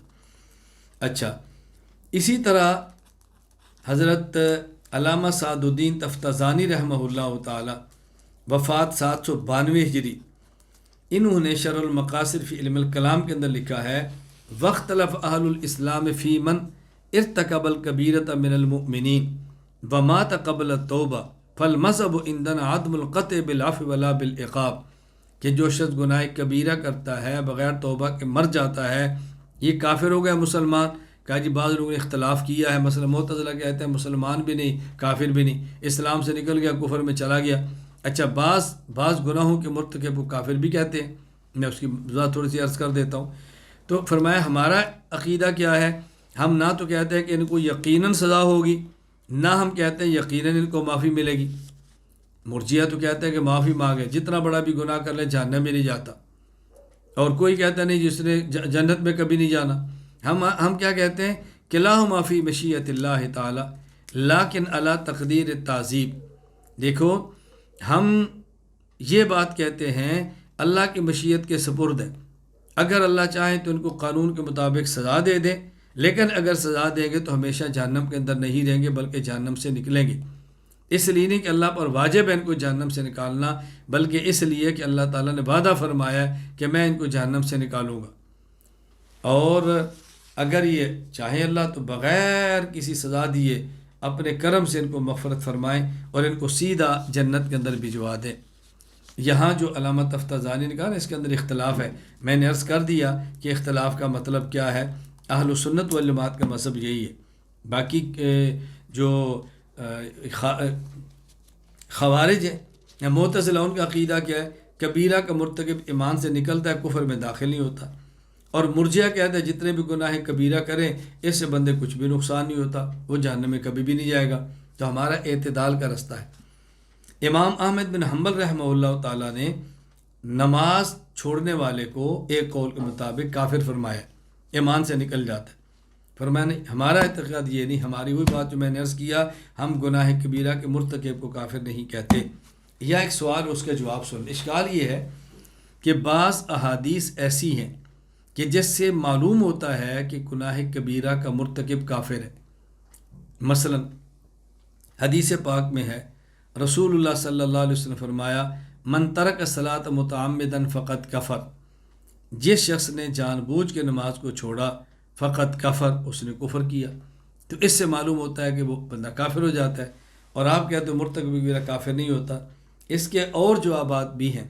ایک جواب اس کا یہ ہے کہ کفرہ کا معنی یہ نہیں وہ کافر ہو گیا، کفرہ کا معنی ہے کہ اس نے کافروں والا کام کیا۔ جس شخص نے جان بوجھ کر نماز کو چھوڑا اس نے کافروں والا کام کیا، یہ معنی نہیں کہ کافر ہو گیا۔ جس طرح کوئی سید ہو اور اس کا بیٹا کوئی غلط کام کرے تو باپ اپنے بیٹے کو کہتا ہے، بیٹا تو نے سادات کا فرزند ہو کر یہ کام سیدوں والا نہیں کیا، تو نے کام سیدوں والا نہیں کیا، یہ تو نے کیا گھٹیا لوگوں والا کام کیا، یہ تو نے فلاں والا کام کیا ہے۔ سادات کو یہ بات زیب نہیں دیتی۔ تو دیکھیں کس طرح بات کی، یہ آپ نے مسلمانوں والا کام نہیں کیا۔ تو اللہ کے نبی فرما رہے ہیں جس نے جان بوجھ کر نماز چھوڑا ہے اس نے مسلمانوں والا کام نہیں کیا، اس لیے مرتکب کبیرہ کو ہم کافر نہیں کہتے۔ حضرت امام شافعی، حضرت امام احمد بن حنبل رحمہم اللہ تعالیٰ کا مناظرہ ہوا۔ مناظرہ کس پر ہے کہ حضرت امام احمد بن حنبل رحمہ اللہ تعالیٰ چونکہ فرما رہے ہیں کہ جان بوجھ کے نماز چھوڑنے سے بندہ کافر ہوتا ہے، تو حضرت امام شافعی رحمہ اللہ تعالیٰ اس سے پوچھ رہے ہیں، اچھا یہ بتائیں اگر کسی نے نماز چھوڑ دی اور کافر ہو گیا، اب یہ مومن کیسے ہوگا؟ انہوں نے فرمایا کہ وہ کلمہ پڑھ لے۔ کہ کلمہ تو پہلے ہی پڑھتا ہے، اس کے باوجود آپ اس کو کافر کہہ رہے ہیں۔ تو انہوں نے کہا جی وہ نماز پڑھے۔ فرمایا جو کافر ہے تو نماز تو کافر کی قبول نہیں ہوتی، اس کے لیے تو مسلمان ہونا ضروری ہے، اب یہ مسلمان کیسے ہو؟ کہتے ہیں اس کا امام احمد بن حنبل رحمہ اللہ سے کوئی جواب نہیں بنا۔ وہ دونوں بڑے ہیں، دونوں مجتہد ہیں، دونوں کا اپنا مقام ہے، ہم کسی ایک کی شان میں رتی برابر بھی توہین یا تحقیر نہیں کرتے۔ فتوی تکفیر میں احتیاط، ہم نے اتنی تفصیل سے بات کی ہے کہ کسی کو کافر کہیں تو اس کے لیے وجہ کیا ہے اور کافر کہنے میں احتیاط کرنی چاہیے، عدم تکفیر کے اسباب کیا ہیں، موانع کفر کیا ہیں۔ اتنی گفتگو اس لیے کی ہے کہ فتوی تکفیر میں احتیاط کرنی چاہیے۔ فتوی تکفیر ایک بہت نازک مرحلہ ہے، کفر کا فتویٰ دینے میں جلدی نہ کریں۔ قاضی ابو الفضل ایاز بن موسیٰ بن ایاز مالکی رحمہ اللہ، وفات 544 ہجری، الشفاء بتعریف حقوق المصطفیٰ فصل فی تحقیق القول فی اکفار المتأولین میں فرماتے ہیں، لأن ادخال کافر فی الملہ و اخراج مسلم عنہا عظیم فی الدین، کسی کافر کو ملت اسلام میں داخل سمجھنا اور کسی مسلمان کو ملت سے خارج قرار دینا یہ بہت نازک مسئلہ ہے۔ اس کی وجہ، جب آپ کسی پر کفر کا فتویٰ دیں گے اس کا مطلب ہوگا اسے سلام کرنا جائز نہیں، اس سے قلبی تعلق رکھنا جائز نہیں، اس سے کسی مسلمان کا نکاح کرنا جائز نہیں۔ اگر اس کا نکاح پہلے سے کسی مسلمان سے ہو تو نکاح باقی نہیں رہے گا، ختم ہو گیا۔ اگر وہ فوت ہو جائے تو اس کا پڑھنا جائز نہیں، اسے مسلمانوں کے قبرستان میں دفن کرنا جائز نہیں، اس کے لیے دعائے مغفرت کرنا جائز نہیں، اس کو وراثت میں حصہ دینا اور اس کی وراثت سے حصہ لینا یہ جائز نہیں۔ اب بتاؤ، کسی کو کافر اگر کہا تو کس قدر احکام آئے، کتنا نازک مرحلہ ہے، اس لیے فتوی تکفیر میں بہت زیادہ احتیاط سے کام لینا چاہیے۔ اہل قبلہ، اب ہماری جو گفتگویں ہیں بڑی بنیادی ہیں، بڑی اہم ہیں، اس کو آپ نے بہت توجہ سے سننا ہے، بہت سارے شبہات اور غلط فہمی میں نے دور کرنی ہے۔ اہل قبلہ، ایک ہے اہل قبلہ کا معنی لغوی، ایک اہل قبلہ کا معنی شرعی اور معنی اصطلاحی۔ اہل قبلہ کا معنی لغوی، مولانا عبدالعزیز پرہاڑوی رحمہ اللہ، وفات 1239 ہجری، النبراس شرح و شرح العقائد میں فرماتے ہیں معنی اللغوی من یصلی الی الکعبہ او یعتقدها قبلۃ۔ لغوی معنی جو شخص کعبہ کی طرف منہ کر کے نماز پڑھے، اہل قبلہ، یا جس کا عقیدہ ہو کہ کعبہ قبلہ ہے، اہل قبلہ۔ یہ معنی لغوی ہے، یہ شرعی معنی نہیں ہے۔ اصطلاحی اور شرعی معنی کیا ہے؟ مولانا عبدالعزیز پرہاڑوی رحمہ اللہ، وفات 1239 ہجری، النبراس شرح و شرح العقائد میں فرماتے ہیں فی اصطلاح المتکلمین، متکلمین علم الکلام کے ماہرین کی اصطلاح میں شرعی معنی من یصدق بضروریات الدین، جو ضروریات دین کی تصدیق کرے، ای الامور التی علم ثبوتها فی الشرع واشتہر، یعنی ان امور کی تصدیق کرے کہ جس کا شریعت میں ثبوت یقینی ہے اور بدیہی شریعت میں بالکل مشہور و معروف ہیں۔ یہ بدیہیات کا معنی ہے، ثبوت قطعی ہو اور مشہور ہو، یہ دو چیزیں۔ فمن انکر شیئا من الضروریات، جو شخص ضروریات دین میں سے کسی کا انکار کرے، یعنی بدیہی بھی ہو، یقین سے ثابت ہو اور مشتہر ہو، ان کا انکار کرے تو یہ شخص مومن نہیں ہو سکتا۔ لم یکن من اہل القبلہ، یہ اہل قبلہ نہیں ہو سکتا۔ جیسے حدوث عالم کا انکار کرے، یعنی عالم کو قدیم مانے، حادث نہ مانے، حشر اجساد، قیامت کا انکار کرے، وعلم اللہ سبحانہ وتعالی بالجزئیات، اللہ تعالیٰ کے علم بالجزئیات کا انکار کرے، وفرضیت الصلاۃ والصوم، نماز روزے کے فرض ہونے کا انکار کرے، یہ اہل قبلہ نہیں۔ ولو کان مجاہدا فی الطاعات، اگرچہ عبادت بہت زیادہ کرتا ہو، اس کو اہل قبلہ نہیں کہیں گے۔ وکذالک من باشر شیئا من امارات التکذیب، اسی طرح وہ شخص کہ جو تکذیب کی نشانیوں میں سے کوئی اختیار کر لے، جیسے سجود صنم، بتوں کی پوجا کرے، والاہانۃ بامر شرعی، شریعت کے کسی امر کی اہانت کرے، والاستہزاء علیہ فلیس من اہل القبلہ، یا وہ شریعت کے کسی امر کا مذاق اڑائے تو ایسا شخص اہل قبلہ میں سے نہیں ہو سکتا۔ خلاصہ کیا ہے کہ اہل قبلہ کا معنی یہ ہے کہ کوئی شخص مومن ہو، اس کے عقائد ایمان والے ہوں، ضروریات دین کا اقرار کرتا ہو، یہ معنی اہل قبلہ کا۔ اہل قبلہ کا حکم امام ابو جعفر احمد بن محمد الطحاوی رحمہ اللہ، وفات 321 ہجری، العقیدۃ الطحاویہ میں فرماتے ہیں وَلَا نُكَفِّرُ أَحَدًا مِّنْ أَهْلِ الْقِبْلَةِ بِذَنْبٍ مَا لَمْ يَسْتَحِلَّ، ہم کسی اہل قبلہ کو گناہ کرنے کی وجہ سے کافر نہیں کہیں گے، ہاں اگر گناہ کو حلال سمجھے گا پھر کافر کہیں گے، وہ گناہ کرے یا نہ کرے، حلال سمجھنا ہی کفر ہوتا ہے۔ یہاں چند ایک باتیں اچھی طرح ذہن نشین فرما دیں۔ پہلی بات، یہ جو ہم کہتے ہیں کہ اہل قبلہ کو کافر نہ کہا جائے، اس کا مطلب یہ ہے کہ جو شخص جو اہل قبلہ ہو، مومن ہو، اعتقادات ٹھیک ہوں، اگر وہ گناہ کبیرہ کرے تو ارتکاب کبیرہ کی وجہ سے اس کو کافر نہ کہا جائے۔ مولانا عبدالعزیز پرہاڑوی رحمہ اللہ، وفات 1239 ہجری، النبراس شرح و شرح العقائد میں فرماتے ہیں وَمَانَا عدم تکفیر اہل القبلہ اللہ یکفر بارتکاب المعاصی ولا بانکار الامور الخفیہ غیر المشہود۔ اس کا معنی اہل قبلہ کو کافر نہ کہنے کا مطلب یہ ہے گناہوں کے ارتکاب کی وجہ سے، غیر مشہور مخفی امور کے انکار کی وجہ سے اسے کافر نہیں کہیں گے۔ نمبر 1، گناہ کبیرہ کا ارتکاب کرے تب بھی کافر نہیں کہیں گے، اور غیر مشہور مخفی امور کا انکار کرے، کیا مطلب؟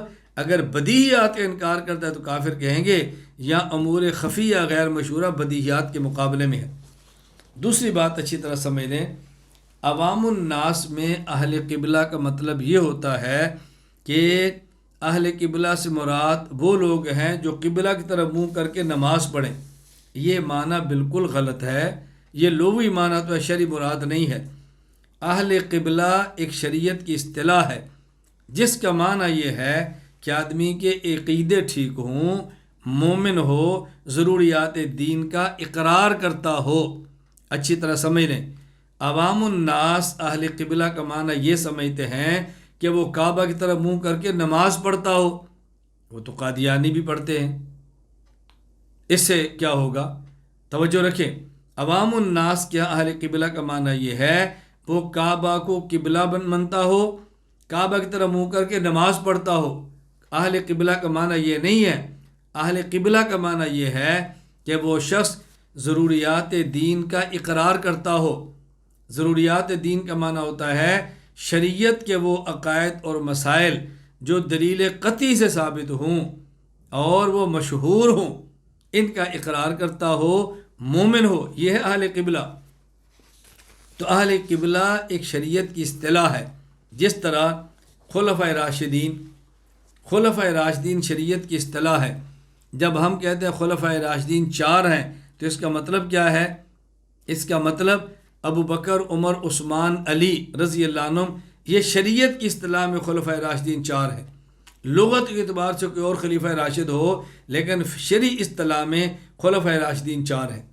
جب ہم کہتے ہیں خلافت راشدہ تو اس کا معنی ہوتا ہے آیت استخلاف میں صحابہ کرام میں سے جن کے ساتھ خلافت کا وعدہ کیا گیا وہ 4 ہیں، اور ان کی خلافت کا نام خلافت راشدہ ہے۔ اچھی طرح سمجھ لیں، خلفائے راشدین شریعت کی اصطلاح ہے، اس کا معنی آیت استخلاف میں صحابہ کرام میں سے جن سے خلافت کا وعدہ کیا گیا وہ خلفائے راشدین ہیں، اور وہ 4 ہیں، ابو بکر، عمر، عثمان، علی۔ تفصیلی بحث اپنے مقام پر آئے گی۔ یہ بات اچھی طرح ذہن نشین فرما لیں کہ اہل قبلہ کا لغوی معنی مراد اور عوامی نہیں ہے، بلکہ اہل قبلہ سے مراد یہ شرعی اصطلاح ہے، اور شرعی اصطلاح کو شرعی اصطلاح سمجھ کر ہی بات توجہ سمجھے اور عمل کریں۔ اللہ تعالی ہم سب کو عقائد پڑھنے، پڑھانے، سمجھنے، سمجھانے اور اخلاص کے ساتھ پھیلانے کی توفیق عطا فرمائے۔